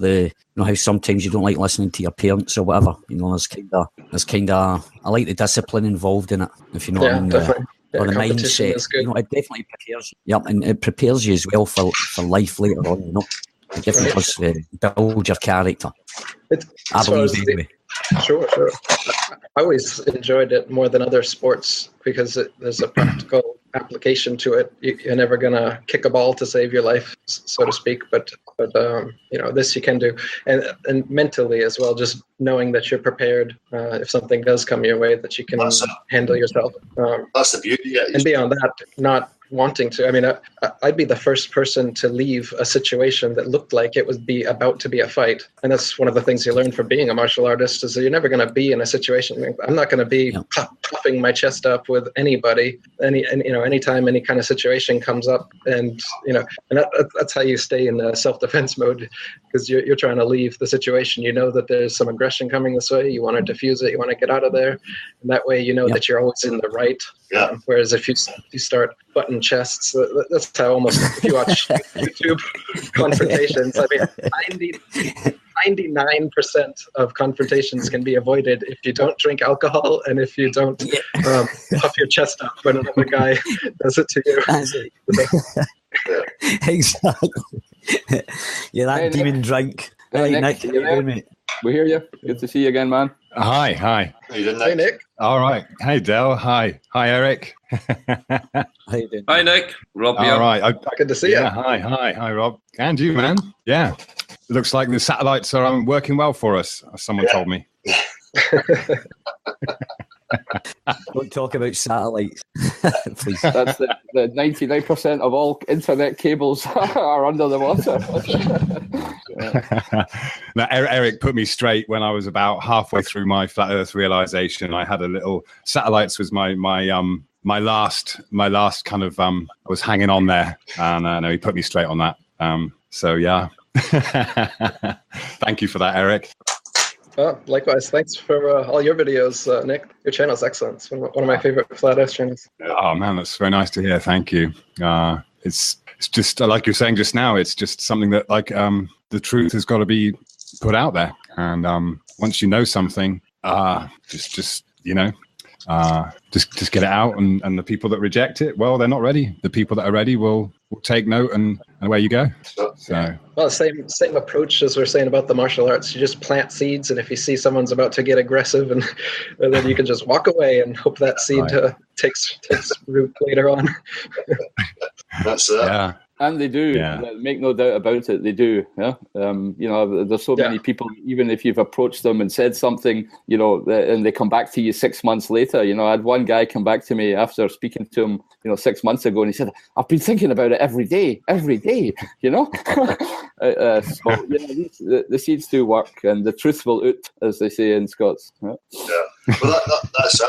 I keep saying that, unless we have that foundation, everything that we partake in and tell ourselves about our lives, what is it really? So when you get to that point where you understand that and you realise it, and that's why for me it's like there's nothing else that matters. This is the most important thing for me. That's it.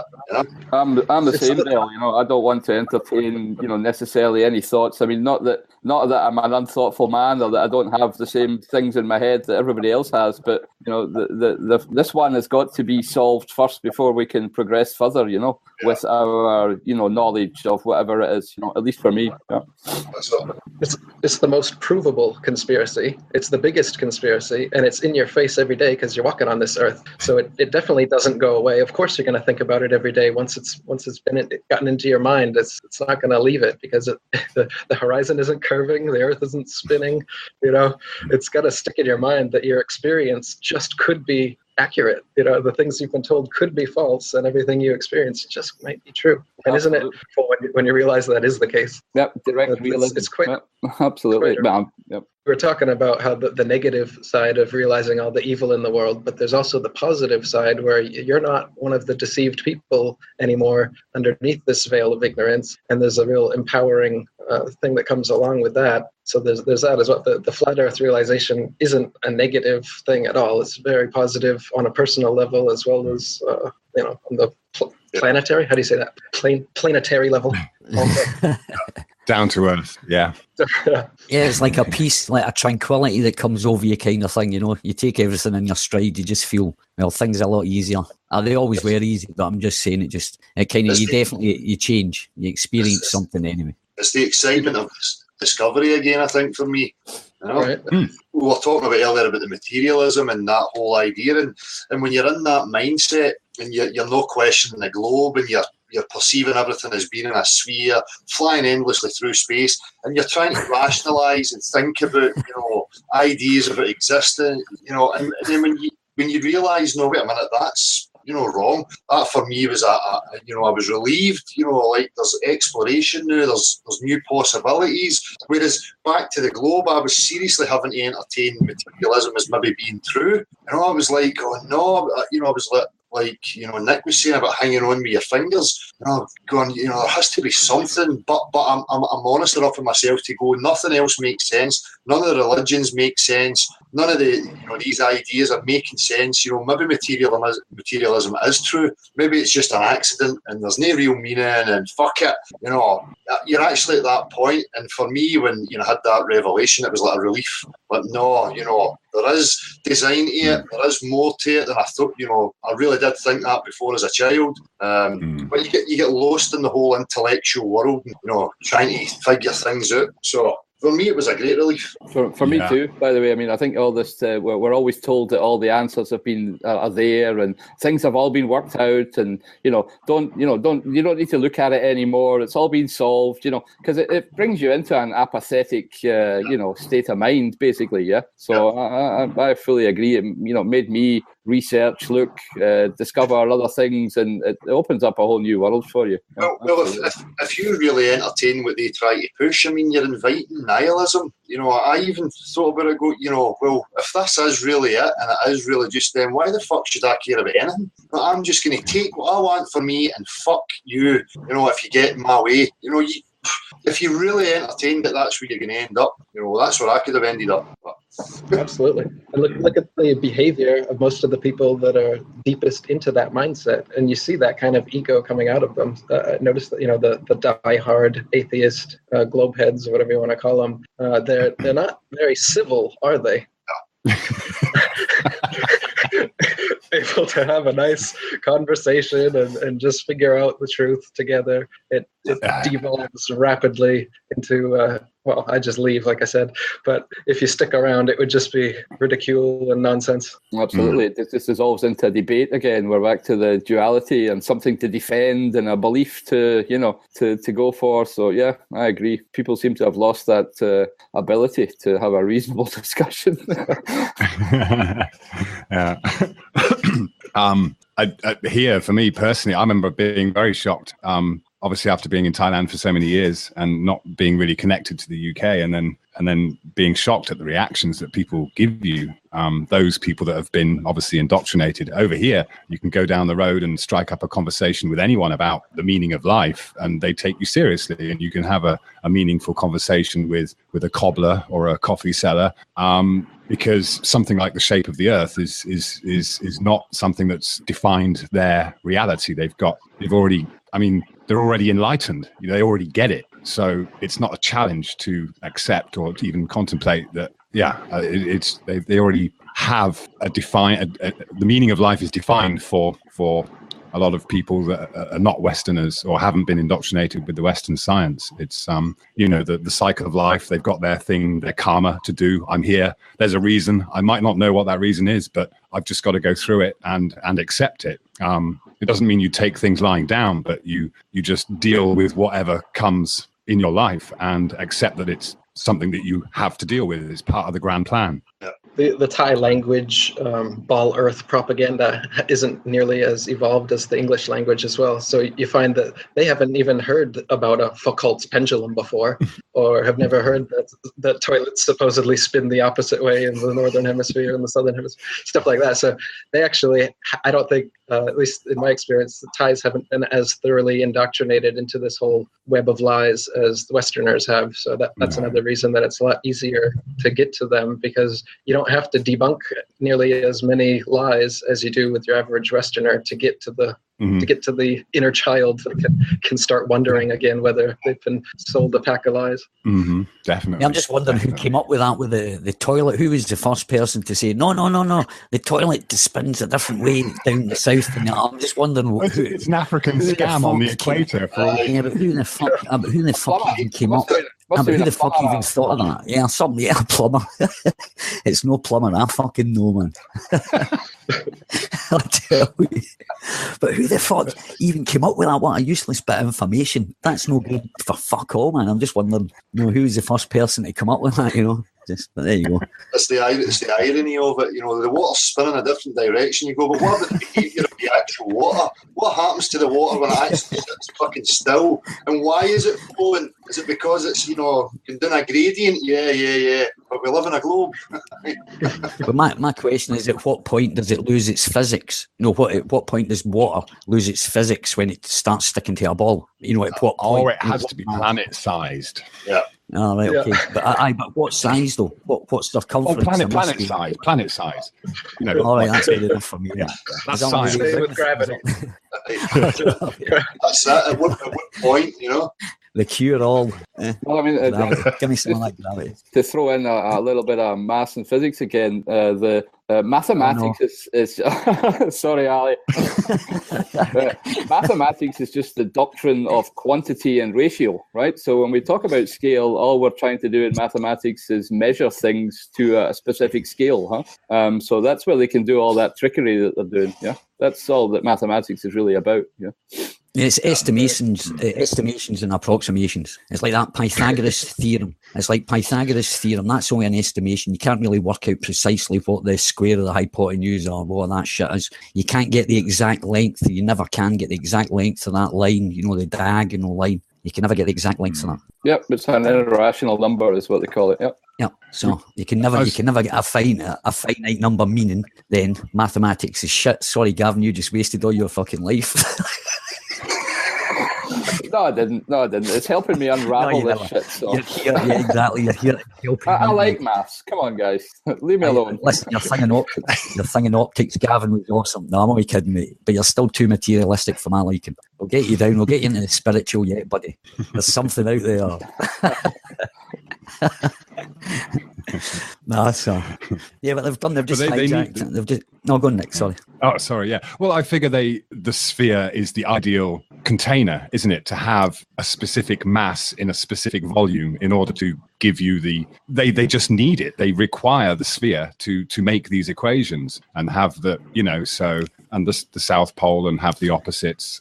So it came about out of necessity to say that gravity was based on mass, the density in a certain volume, and that's how I see it. And yeah, when they put the center point, the center of gravity is you can see that it's just a purely mathematical thing. It stole. Go on. No, the more you pick away at it, people have this illusion that they're these genius minds who had this all laid out, from the beginning. You go, nah. The more you look at it, what I see is a lie being told, and then cover up and adapting the lie as they go and making up more bullshit. As it progressed, it's not something that was just set out as a plan. It started probably with an initial lie, and they've just progressed as it went on. What are they saying? Right. How can we rework that? And, give them a rebuttal, and and that's the way you see it. And it just looks like a total mess. It's a joke, absolute joke. They're doing it on purpose. They're doing it on purpose. So this is the thing. This is done with purpose. This isn't just the accident of humanity. This has been done on purpose. Yeah, but that's the point. People have this they set it out from the beginning with this plan. I don't see it like that. I just see it as liars manipulate like a liar does. As it's being pulled up on lies, it'll just make new lies up to cover that lie, and it becomes a web that even they forget and they contradict themselves on so many terms. It's laughable. That's why they write so many fucking books, Dale. The endless books of mathematicians. Yeah. It's quite good to get a flat Earth mathematics or water level mathematics. There's not many books with that, is there? Yeah, come on, Gavin. Huh? Well, my book would be simple. It would just be one page in the front cover, and it would just say "fucking show." Because that's all you need. A builder's level, man. That's ridiculous, isn't it? But we bought into the lie. I mean, there was a thing I tell the guys before. I mean, when I was younger, I actually had nightmares about what would happen if the ball stopped spinning. We would just float off, and I used to actually be traumatised by that the first time I heard that I was fucking attached to a spinning ball when I was about 4 or 5. I actually remember having nightmares. So that must, and surely I'm not the only one. It took me 18 years to get over it.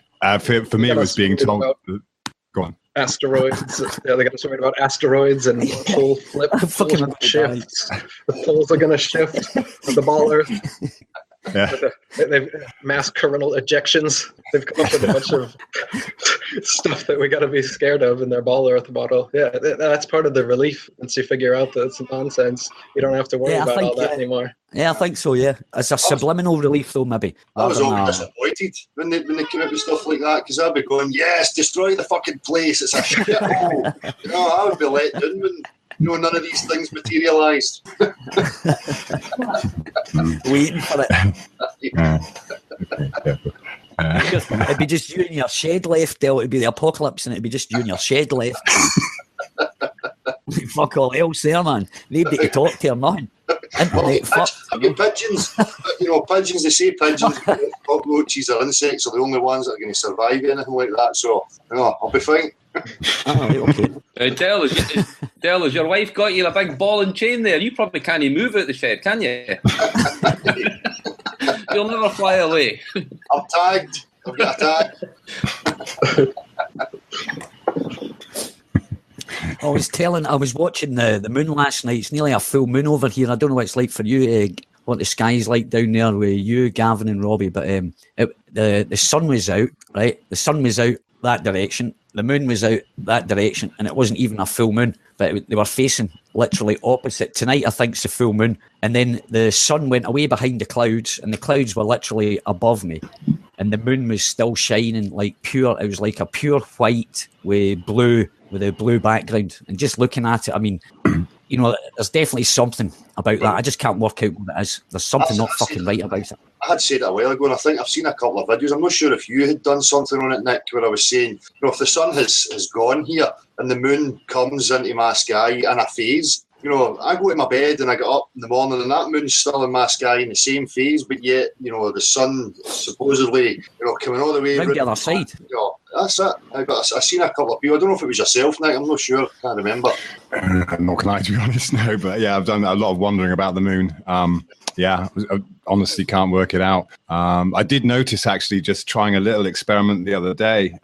Get a plant pot with the hole in the top and the sun streaming through it, and if you just tilt. There's something about the tilting, and again, I think maybe you can confirm this, Eric. In the Thai language, they use the word like a bowl for talking about the moon phases. And yeah, if you just get a plant pot with a hole in the top and the sun streaming through, you can get the entire phases of the moon by just doing a tilt. Tilting. Right. Yeah. So the shadow light. Talking about the shadow kind of yeah, thing. like, you know how you would get that spotlight through the hole in the top of the plant pot, you know, an upside down plant pot, and then you just tilt it, and then that gives you the phases, you know, it gives you the shadow. And of course that, in a way, just doing that, because we can't see any of the moon when it's in the shadow. We we never really know if it's actually at all visible. Yeah.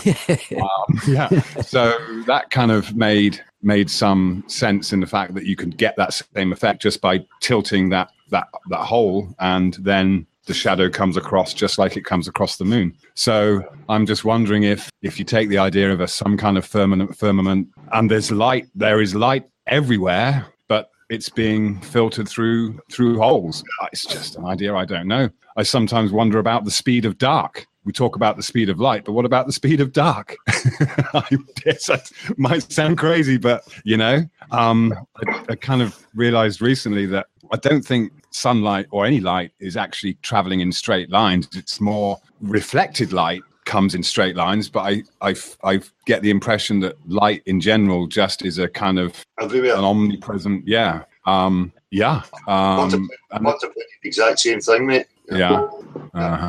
Okay. And even with the moon, look, I mean, any one of us at any time can look at the moon, and if there are clouds below, right under the moon, then those clouds will be lit up for us. So, the light doesn't do anything until it hits something. Yeah. So hence we get the crepuscular rays and everything, because nothing's happening with the light until it hits the clouds. So of course it looks local. And it could be on a tree or a cloud or whatever. Nothing happens. And I think, isn't it weird how the shadows spread out? So how can light be in a straight line if the shadows are actually spreading out? It's the shadow that's doing the thing more than the light is doing the thing, if you see what I mean. Yeah, it's an interesting point. I mean, when you look at Goethe's theory of light as opposed to Newton's theory of light, then there are, large differences. That it's, basically, it's not this, light splits up, or white light splits up into all the different colors, but that it's a mixture of background and foreground, that's happening. So, I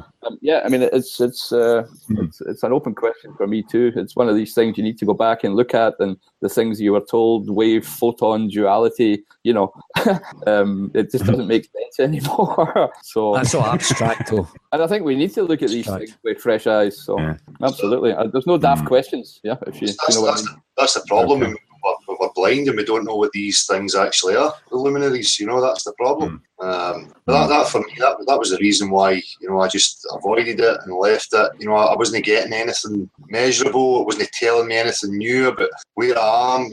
For me, I just obviously people work on it, and I don't begrudge anybody that. But for me, I just without knowing exactly what these things are, what I'm observing, where they actually are, for me it was a pointless endeavour. Is that kind of not part of the point, though? You get to this realization that there is no way any of us can ever know. So you get to the point where you realize that trying to reach for the stars or for the moon is pointless. So you have to then look in. It's an unanswerable question. Well, for me, I don't know if it's part of the deception and stopping us from the exploration, linear exploration. For me, it's like get us gazing at the sky and guessing and wondering that the answers are up there when really, it could be across the way. What if we find something that's there that tells us what, the sky is, what's happening with the moon, the sun, the stars? I don't know, but... Yeah. As far as the flat Earth discussion, when you bring in flat Earth to people, I think it's good to stick with the Earth and not get too involved in the sun, moon, stars, and planets, because it's irrelevant, first of all, to whether the Earth is flat or not. And like we were saying earlier, you just kind of get down a rabbit hole. Once you're at the level we're at, for sure, speculating and trying to figure this out, it's great. But I think that a lot of people try to go into that stuff too early, and it keeps them in their ball Earth mindset, because they're just speculating, and you're speculating, and so then you just go into speculation mode, and you haven't made any progress on getting them to understand that the Earth is actually flat and motionless, because they're just worried about how the phases of the moon happen, which is totally irrelevant to the shape of the Earth. But yeah, I don't begrudge anyone research. That's like you said, these open-ended questions are great, and that's what we're left with, instead of having an appeal to authority answer for everything that we just have to accept. Instead, we're left with the open-ended question that we can explore for ourselves, which is great. Yeah, absolutely. That's what makes it all a difference. I mean, I think everybody's done their, maybe done their moon experiments as well. I mean, we did one as well. We built a Fresnel lens, and we could, focus sunlight quite easily, but you can't focus moonlight. It wouldn't do the same thing that it was supposed to do, with one of these Fresnel lenses. So, but after that, you do get kind of bogged down, and you have to, take a step back, and all these questions are still open, and that's what makes it so exciting, if you ask me. But yeah, one thing at a time. Yeah, and that's it. And I was so strong on it because the globe pushers, that's their biggest arguments. The sky. It's all what they refer to constantly. It's just there. That's a distraction. They know that they can tie people up knots with that.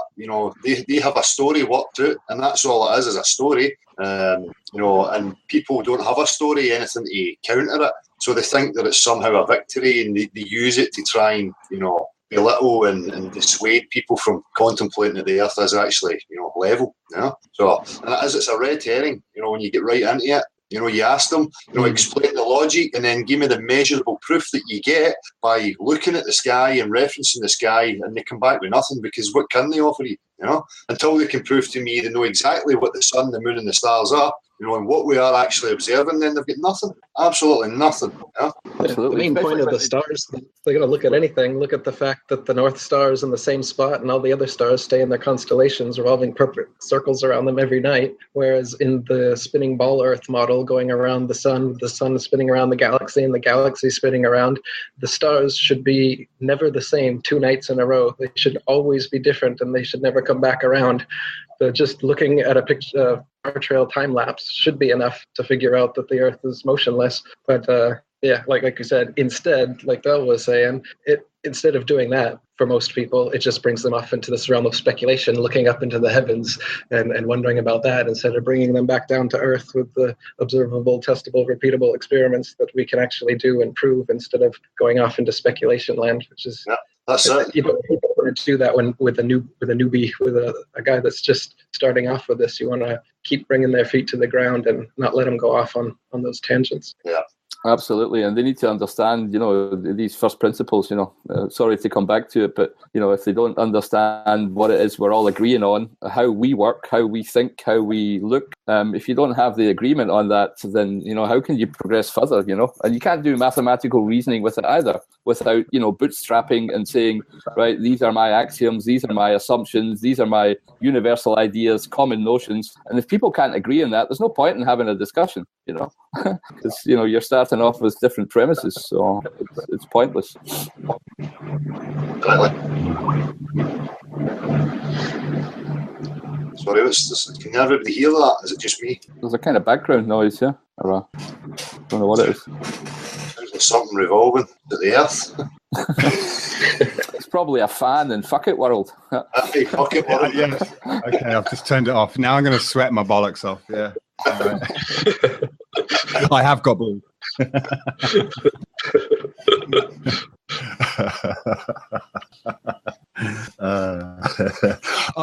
Someone suggested me that maybe Phuket would be a great place to have a flat Earth conference. You can definitely see the flatness here for sure. Over the Andaman, and maybe I can talk to Thai Airways and get some free flights, but I'd have to come up with some other name for the conference, and pretend that you're all like internet stars, and get you free flights over here, and The West Coast of Scotland's a lovely place to do it too. So I'll speak to British Airways.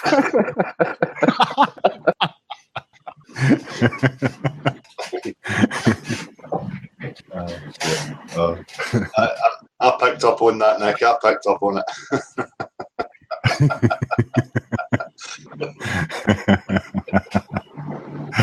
Now.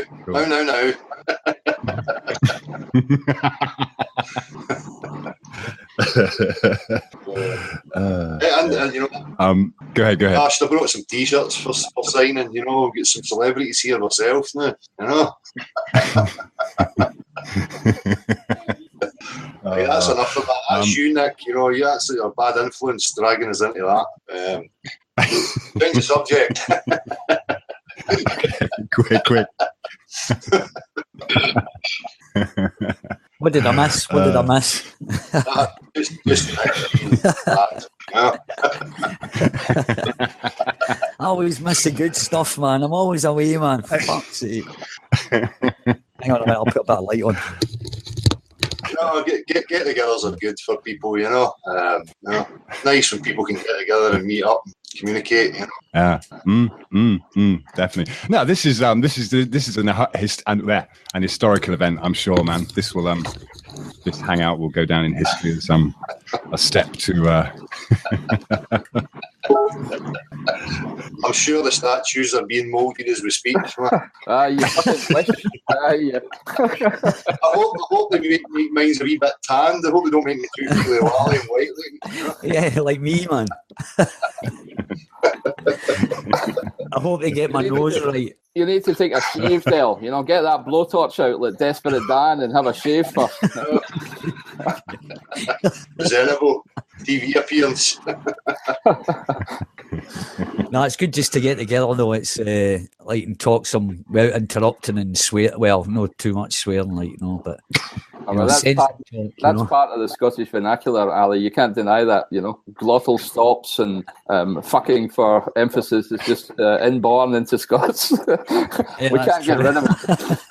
Yeah, nothing wrong with that, sir. I need a bigger fucking globe. My boy, I was on the train with my boy coming back for the town just before Christmas. We're up Christmas shopping, and we're coming across the train. There's a bridge that goes across onto the island that I'm on at the moment. And I said, Axel, I says, look at the window there. I said, look, I says, you know the world's flat. And he goes, yeah, I know. Well, he's like 10-year-old. My daughter is not having it, but he knows. But my daughter is having absolutely none of it at all. She's like 13, 14. Get the Socratic method used on her, Ali. You need to use the Socratic method, mate. I'm not good at that shit, man. I got an O level in cooking, man. Well, talking of cooking, have you stayed vegan? Oh yeah, I'm actually. Yep. I just moved. Tell the truth. On my daughter's life, my son's life. Of course, I have. Well done. Even of course, man. Yeah, you changed my life, mate. It was Eric that changed me to vegan and Gav as well. So and whole family. Well done, good. Well done, Eric. There's another convert here. The boys converted me when I was down visiting them. That's all I ate for the week, and it was delicious. Yeah. There's no need to. The bacon sandwich done it for me. Yeah, it was a vegan bacon sandwich. I said to Gavin's wife, I says, if you can make me a vegan bacon sandwich, I says, I'll convert tomorrow. And she made my breakfast, and that was it. Right, fucking right. Here we are. And I haven't looked back. That's about how long now, Gav? I don't even know how long. 4 weeks. Something like that. Yeah, it just seems natural. I don't even. Just seeing a lump of meat doesn't interest me at all. Nothing at all like that. So the ignorance, and it's the ignorance of people, and then exactly, yeah. People want to complain that they're not being treated fairly yet. They have total ignorance for every other sentient life, you know. And I've got no sympathy for it. You know, it's all right. Very well, people want to eat meat, but you know, you should be part of that process, you know, rather than it being pre-packaged and sent to you in a wee nice container. If you want to eat it, you go and kill it, skin it, get through the whole process. I don't have an issue. You know? But the ignorance and the Yeah, but even that, there's no. I mean, there's no need. I mean, there's no even need for that. Before we even had fire, we were running about eating fruits and vegetables. We weren't eating meat. We're not designed. Our stomachs are not designed. I mean, I've known this for years and years, so it's quite an easy transition for me. I just needed just to meet Gavin and Rob and his family. Yeah. Aye, that's simplifying it, but it did, would have probably done it anyway, it was already there. But as I say, and it was just through that final push, and I recommend people try it. It's a bit more expensive, but, you get more energy, you feel better. Yeah, it's all been positive. One of the comments I get most often when people are debating whether to go vegan or not, they write to me, but bacon. like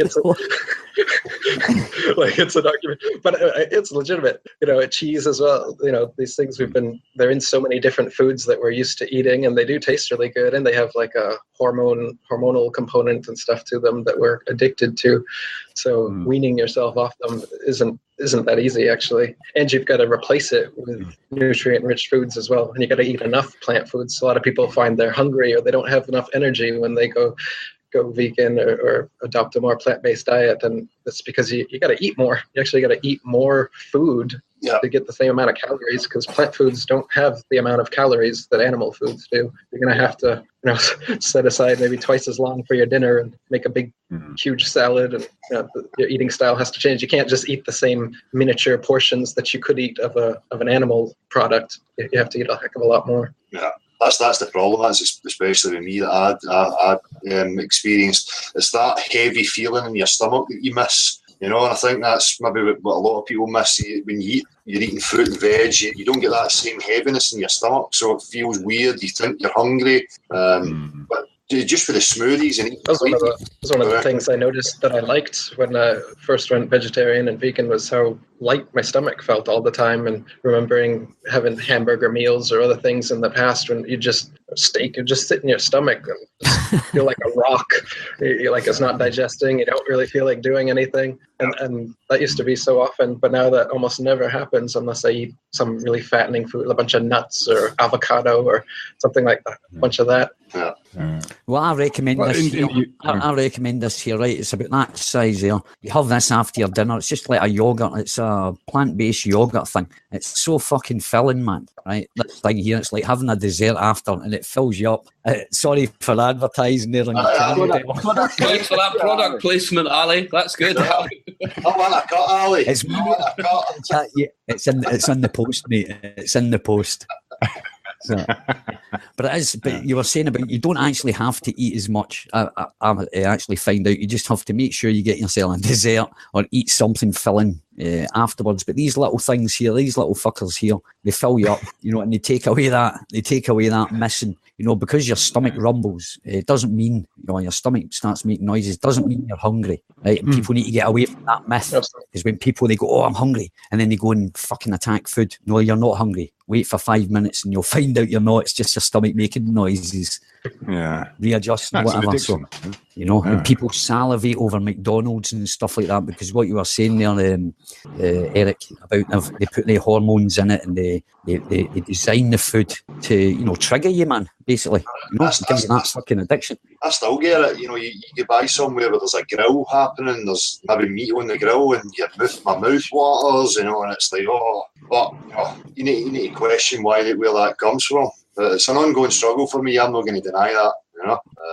Plus, it's a wee bit more expensive unless you grow your own veg and stuff like that. That'll take a wee bit of the cost away. But eating vegan in Denmark, it's a bit more expensive. But it's worth it, man. What price do you put on your health and a longer life to be around to get the truth out or to fucking make a difference or whatever your plan is. Yeah. So it's worth it. I just recommend everybody give it a try and see how it, and analyze how your body is. Actually, go inside your body and think how you're reacting to it, and how you're feeling. Are you tired after you eat? Do a scientific survey on yourself, man. That's everybody's different. Yeah, that's it. So there we are. And mayonnaise. Not going to use the answers to where we actually live, but think cleaner. You know what I mean? There is that.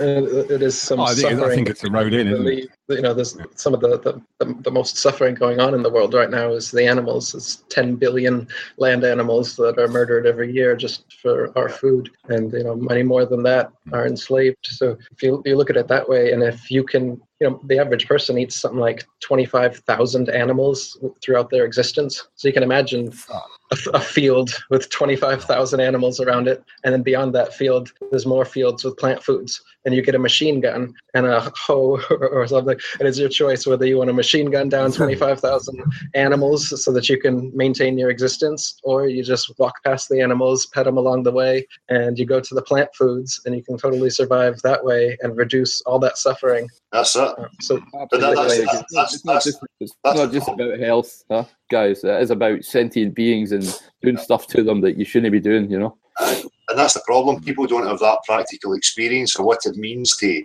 kill, skin, prepare. It's just they're born into it where things are just pre-packaged to them. There you go. There's your chicken nuggets, and it comes in a nice wee dish and it tastes good, and that's as far as your awareness goes.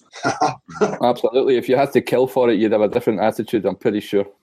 If you skin it and gut it, if you had to raise the animals and you care for them and you look after them, and we know the majority. It's like as Eric put in the lyrics with Fido. It's all right to kill all these other things, but don't touch Fido or Fluffy. If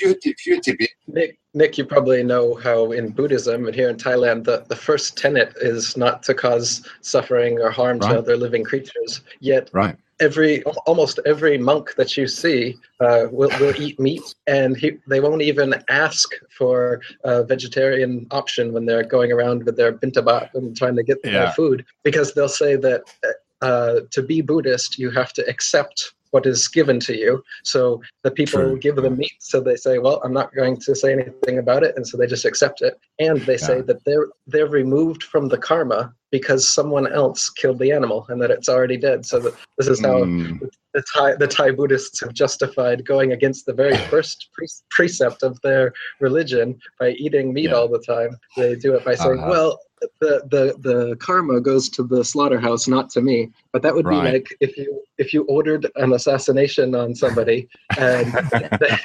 you think that all the karma goes to the hitman, even though the hitman wouldn't have performed the hit had you not provided the supply and demand, which is what's happening when you eat meat and animal products. You provide the demand, and they're just, these people are just doing their job at the slaughterhouse for what you wanted. I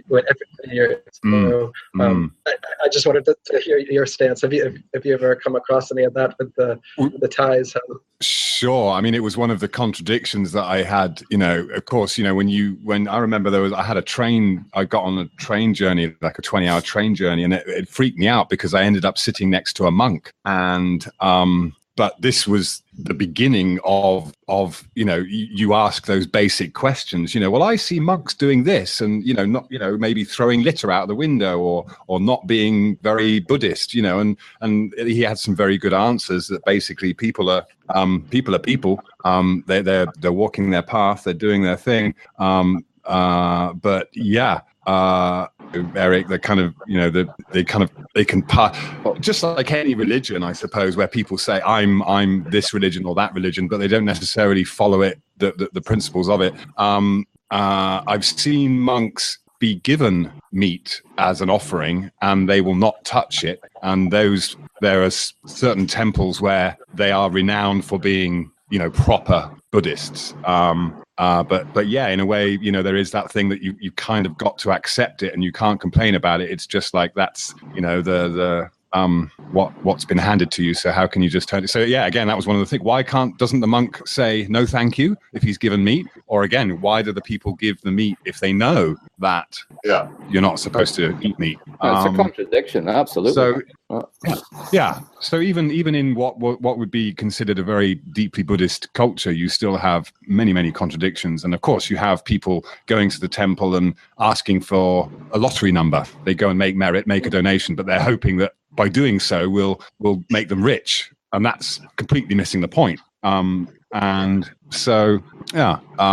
But that's just, that's just people, isn't it? You know, we find it very difficult to actually adjust our own. And I think maybe, you know, the whole kind of vegetarian or becoming aware of the whole food thing, I think that's probably an inroad for a lot of people for the waking up, you know, realizing it helps, you know, you get cleaner and you start to realize that there's a big machine of propaganda that is in place. You know, we used to have a campaign. I remember seeing an ad on the way to work in the UK every day: "Go to work on an egg." You know, so you've got this massive collaboration between, you know, and we kind of led to believe that, you know, through what was the PR guy, the big PR guy, Max Clifford, created, you know, interview. Bernays. Yeah, Bernays, you know, interviewed right. 5,000 or 500 doctors, you know, the father of PR or whatever, interviewed 500 doctors and basically asked them the question: would you say that bacon and eggs is a kind of not healthy, but a good breakfast to get going on? And of course they say, well, yeah. And that becomes a kind of, you know, the British culture of the Great British Breakfast is something that's been given to them by a PR campaign. Yeah. You know, It's been repackaged in so many ways over history. The Atkins diet and now the paleo primal diet. What they are high fat, low carb diets, which puts your body in a state of ketosis, which burns fat, not carbs, which sounds good because suddenly you're able to eat a bunch of fat and you lose weight, and people get hooked on these diets. And what happens, though, is eventually your metabolism slows down to the point that you can't burn the amount of fat that you're eting, and you just start putting on more and more fat. The Dr. Atkins died overweight of heart failure. It's not a sustainable solution because every cell in our body runs on glucose. Yeah, right. Every cell in the body runs on glucose. So we're actually like carnivores. We want carbohydrates more so than protein and fat. We can do with very little protein and fat, but you want to eat a lot of carbohydrates, and that is sustainable. And as long as you eat a plant-based diet with high carbohydrates and low fat, low protein, you'll be able to eat that way for the rest of your life and be totally healthy, you know, free of sickness. It's the correct way to eat is somewhere along if you've heard of the 80-10-10, raw food would be the best. So, I mean, fruits and vegetables are the absolute best foods on earth. And the way to eat them is raw. The best way to eat them is raw, because when you cook them, you lose a bunch of the nutrients and you add free radicals and a bunch of bad stuff. So those are the best. But then you've got your next tier, which is like potatoes and rice. And they're white. They're like earthy colors. These are things you can eat every day, and they're filling, and they're complex carbohydrates. They last longer. A fruit is a simple carbohydrate. It's excellent. It's the best food you can eat is fruit. There's people that live only on fruit. They're fruitarians.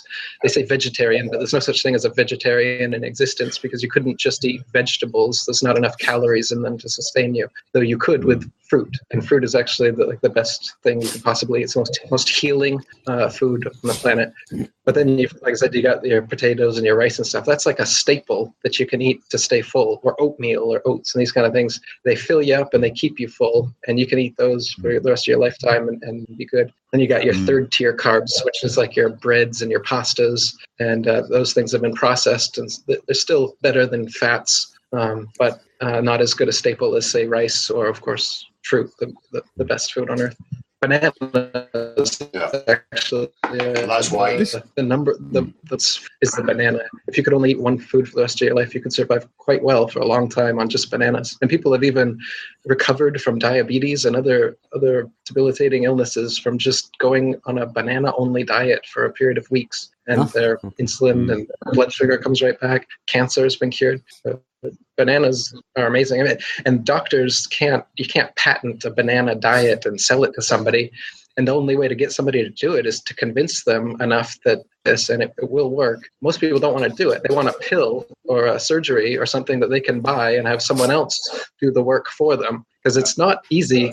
I've eaten bananas for like a week for a cleanse, and I mean, it's not easy to eat just one food. Or fasting is also good. You just drink water for a long period of time. All animals, when they're sick in nature, they don't eat. Your mom tells you to eat when you're sick. You got to eat something, but really, all animals fast when they're sick. And when you fast, you're giving your internal organs a break, and they're able to release toxins, and you're better able to recover from whatever the sickness is. So fasting is another healthful practice that you can do, as well as eating plant foods. Yeah, I done a month on just eating apples, and that just totally changed me. That totally changed me. I couldn't believe it. My mates couldn't believe it. I was just full of fucking energy, and that's all I ate for. You did just it was that for a whole you month. Ate only apples for a whole month, yep. How many did you eat a day? I had no How did you eat them? about four or five apples, or I just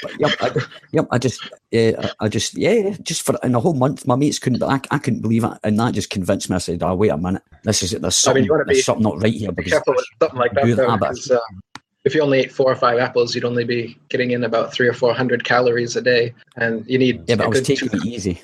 Okay, I know how to conserve energy, but I know how to conserve energy. I'm very conservative with my energy.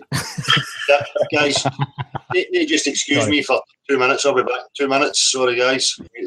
Yeah.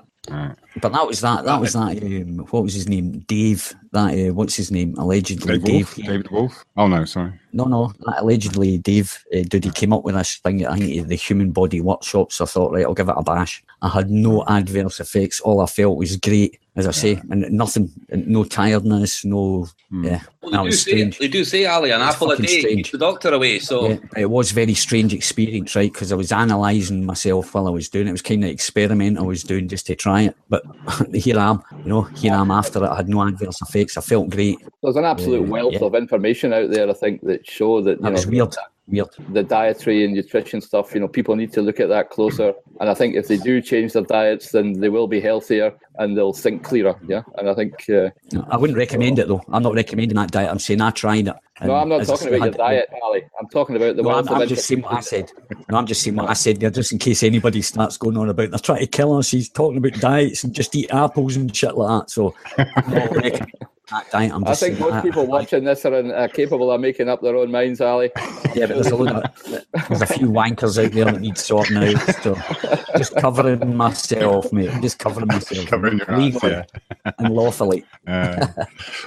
But hey, it does come back down to the whole Earth thing, isn't it? In a way, Mother Earth is calling us back. There we are looking at the stars and all this stuff, but really, we just got to come down to Earth and just see and experience these earthbound things and get back in touch with being on this earth. I mean, they talk about us. I mean, where the hell did water come from anyway? Neil deGrasse Tyson will tell us it came from comets. Kind of. It's just where did you get that idea from? Yeah. Yeah, but it's flat. That's the most important. Or it finds its level, shall we say? So.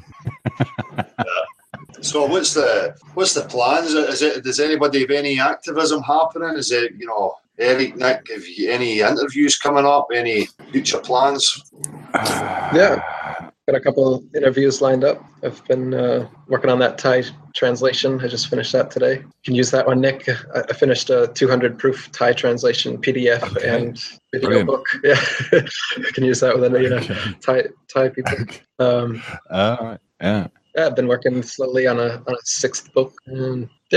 I'll keep doing videos as ideas come. Where can we get a hold of your earlier books? Where can we get a hold of your earlier books? Or have you released some of your other books or what? Lulu.com is where they're all on. LULU.com. All right, okay.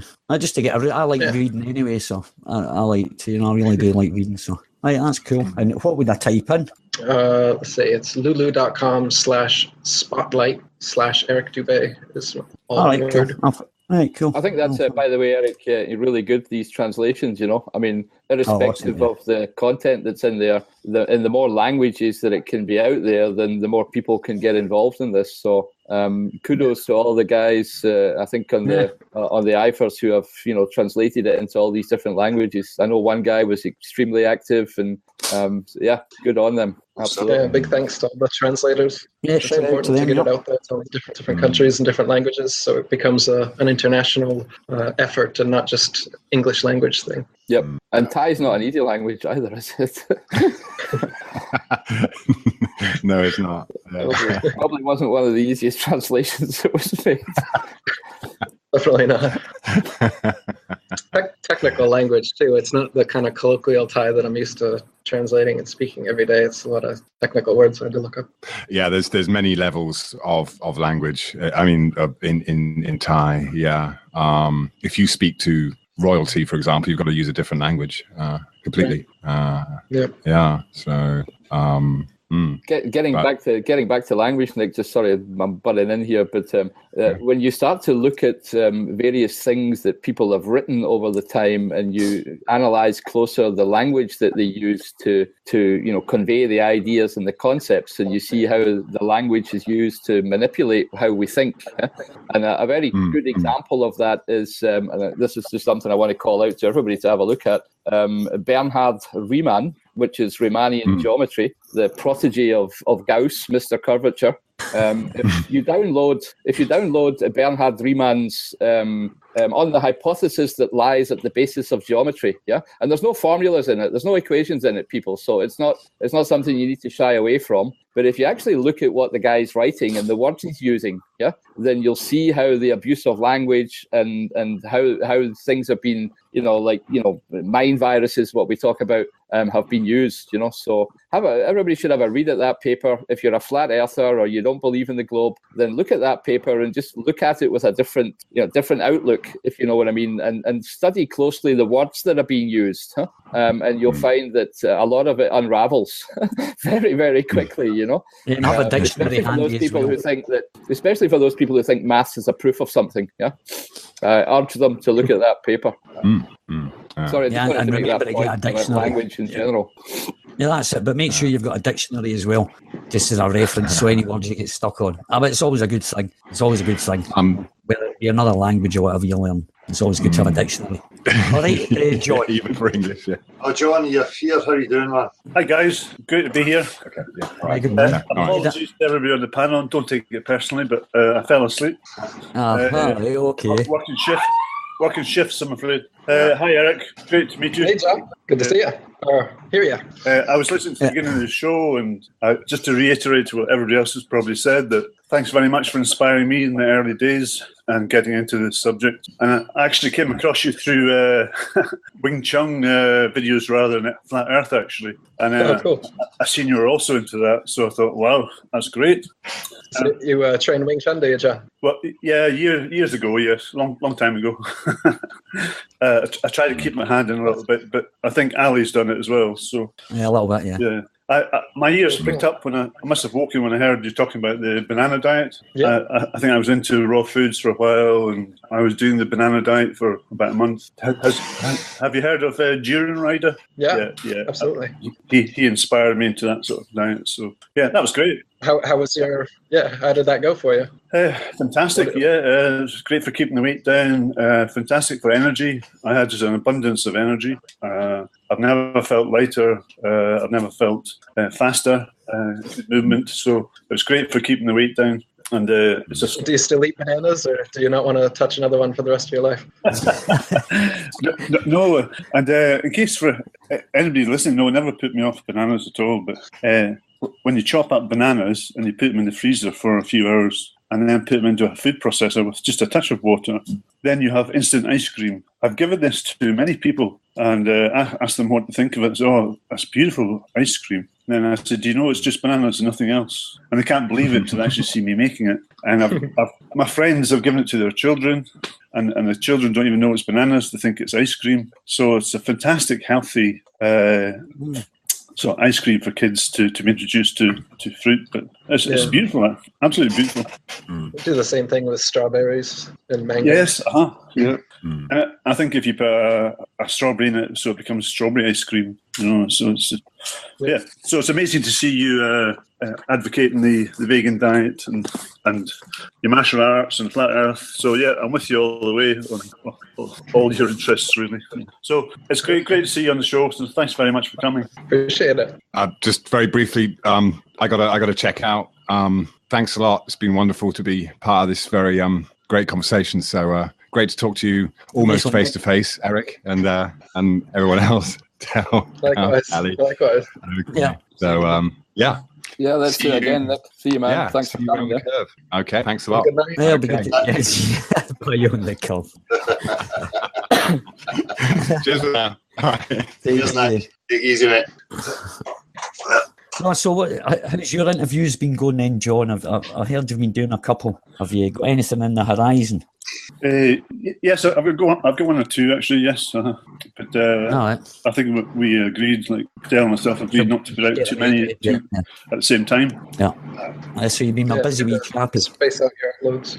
Sorry, what was that? It's good to space your uploads, put a few days or at least a day in between instead of doing. Some people will do a mass upload of a bunch of videos all at once, and it's just not a very effective way to get your content out there. So, yeah, you're just doing what Dale was saying last week. Yeah, and I think you can see there's a few of us on the show with different different strings to our bows. So yeah, I think it's good to space all that out. And I think there's a lot of creativity there, which is great. And I love being around these guys that are on the show because there's so much individual creativity. So yeah, great. We'll need to get some new things happening, as I was saying earlier, try some different aspects. But again, it would be great to take it up a notch and, get some sort of academic who, has a real go at trying to defend their globe or, will come for real discussion. For me, that's really where it needs to go. I hope that it would inspire enough people to go out and, and maybe do other street interviews and stuff and spread the word that way. But it'd be great to get it at the next level and get some, academics. Not that I've got any, greater respect for them to the common man, but just so that we can hit that part of it, Absolutely, Dale. I really do think that's an important aspect, that, getting these people that are still entrenched in their daily life and are not thinking about it, who are educating or teaching, they need to really come to the table now. And you told me once, Gavin, tell us about your academic qualifications, so that people are not scared, And to be honest, I don't like doing it, and I'll say it again because, I think the credentials that we all have are those of common sense and the common man, and we're all equal in that respect. But, I've studied math. I've got an honours degree in maths and physics, a combined honours degree, and it all doesn't make any fucking sense, So, all I can say to the academics out there is look at it, come and discuss it openly with everybody, and wake up and do something about it. And it's not just a bunch of, deluded beach bums or idiots in sheds or, or whatever they want to kind of, project onto. Yeah. It's about time. I've got a room know what I mean. But, I've got a room now. It's just about time that they took this whole thing seriously, because it's not going to go away and people aren't going to, stop doing this. So, they might as well face up to it quicker than later. Sorry, that was just my wee rant. Nice one, Gav. I'm behind you all the way, mate. It's good to get that out there to people, because we spoke about that before. That has a sway with people, if they think, somebody has qualifications or a degree, whatever it might be, then it seems to have more sway with them. And we need to, target every aspect of society. And that's why it's good to have so many different, persons, type of personality, with different angle. But it's great. For me, I'd love to get the academic side. Somebody genuine who, is a qualified lecturer or, physicist, whatever they want to claim. But as I say, people know how long the platform's been there, and we're yet to see it. So, and Dale, there's all the universities. I mean, they've all got websites. All these professors have all got email addresses. I mean, don't know what you could do there, Yeah, that's it. Yeah, I've written to quite a lot of them. Yeah, I've sent emails to professors of mathematics. I haven't had one response. Yeah. I haven't put flat earth in the subject heading of the emails or anything like that. But obviously you have to say something in there to get them interested. But not one up until now. Yeah, but I think you should stop calling them fuckers. You should stop calling them fuckers, maybe. Well, I can call you a fucker as well, Ali. It's nothing against them, Still put that in your letters. You might get one a wee bit better. I'm only kidding, man. Well, that's a great idea, but I don't know how you get. But what about going for second graders or just any universities? Just I don't know. We could start sending letters. Something like filming a hand, handing it over to whoever you'd like to target. But film handing them over the note, the letter, whatever it might be, harassing people for a response. I don't mean harassing them in a, where you're being a pest, but, just taking action in order to try and get a reaction from them in any way we can, Yeah. I think it'll kick off in the summer. I think once the weather gets a bit better, Dale, I think a lot more people are going to, they're going to finally make a move and go out and start doing that, getting a wee bit more active. I think. Yeah. I just, I think so. But it's just the weather now. It's a bad time of year, even in Europe and stuff like that. So, but I believe that anyway. So, I'll be hitting some Danes. I'm right next to the water, so. Yeah, that's it. Once spring kicks in and the weather gets better, got some ideas, and we're going to try different aspects in the street. I spoke with John before, and mentioned earlier about taking an iPad and some graphics, and just trying different angles, different approaches. But for me, it's like I would like to move up the next level, and I don't mean the trolls from YouTube with the same old regurgitated crap. I mean real people that are up for real discussion. So. Absolutely, they need to come out the woodwork now, right? Yeah. Trust themselves and come out and discuss it. Yeah, because we haven't killed anybody yet. Everybody's went away undamaged when they've come on to visit the show. So. There's nothing to fear there, is there? Absolutely, it's just grown ups having a conversation, right? So, well, we're not, as you say, we're not idiots or anything like that. We're quite polite, so and respectful. I think that's one. Sorry, Dale, on you go. No, that's it. They know that. They know the format, and how to apply themselves. But we've yet to see it. We get dishonesty and troll behaviour with sophism and other manipulative tactics, and that's about it. So, but all it does is just add weight to the fact that there is a deception and a deliberate attempt to keep it quiet and cover it up as best they can. When that's all they have to offer. Yep, it all falls down. The emperor has no clothes. Yeah. Listen, guys, I'm going to have to knock it on the head. Eric, nice meeting you at last. Hope you can come back on at some point in the future, maybe. Let's keep in touch. Thanks. And definitely, yeah, it's good to meet you. Guys, have a nice call still. Yeah, hang in there. All right, Gavin, you have a good day, mate. Yeah. Cheers, Gavin. Bye. Yeah, nice one, buddy. Speak to you later. Yeah. Well, guys, I'm pretty much the same. It's been 3.5 hours, and it's been great. Cool, 2.5 hours, sorry. All right, me too. I'm hungry now. Right, so everybody that's come on, Eric, appreciate you coming on, man. You're welcome to come in anytime you like. If you get some free time, you can pop in whenever, man. Great, yeah. Your show's usually when I'm fast asleep, so don't know. Come in.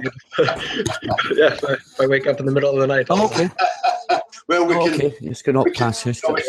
I'm just going to mute Ali here because. Oh, right, okay, tack, okay. We can arrange it again if you want to do it again sometime. We can do it in the afternoon. I'm up for that, mate. Guys, I appreciate you for coming on and supporting the activism and all the work that you've done and probably will continue to do. Right back at you, man. Cheers, bud. Appreciated, mate. See you guys. Robbie, cheers. Right, catch you tomorrow or the day after. See you, Ali. Yeah, nice one, guys. Cheers. Yep. John, cheers, man. Yep, good. Cheers for coming so that on. was, nice one. Yep, thanks, Eric, for coming on, mate, and thanks for your work. Keep it up and take it easy. Good. Likewise. All right, buddy. Yeah. You take it easy. All right, guys. John, Marshall, see you later. See you later, Ali. Cheers, guys.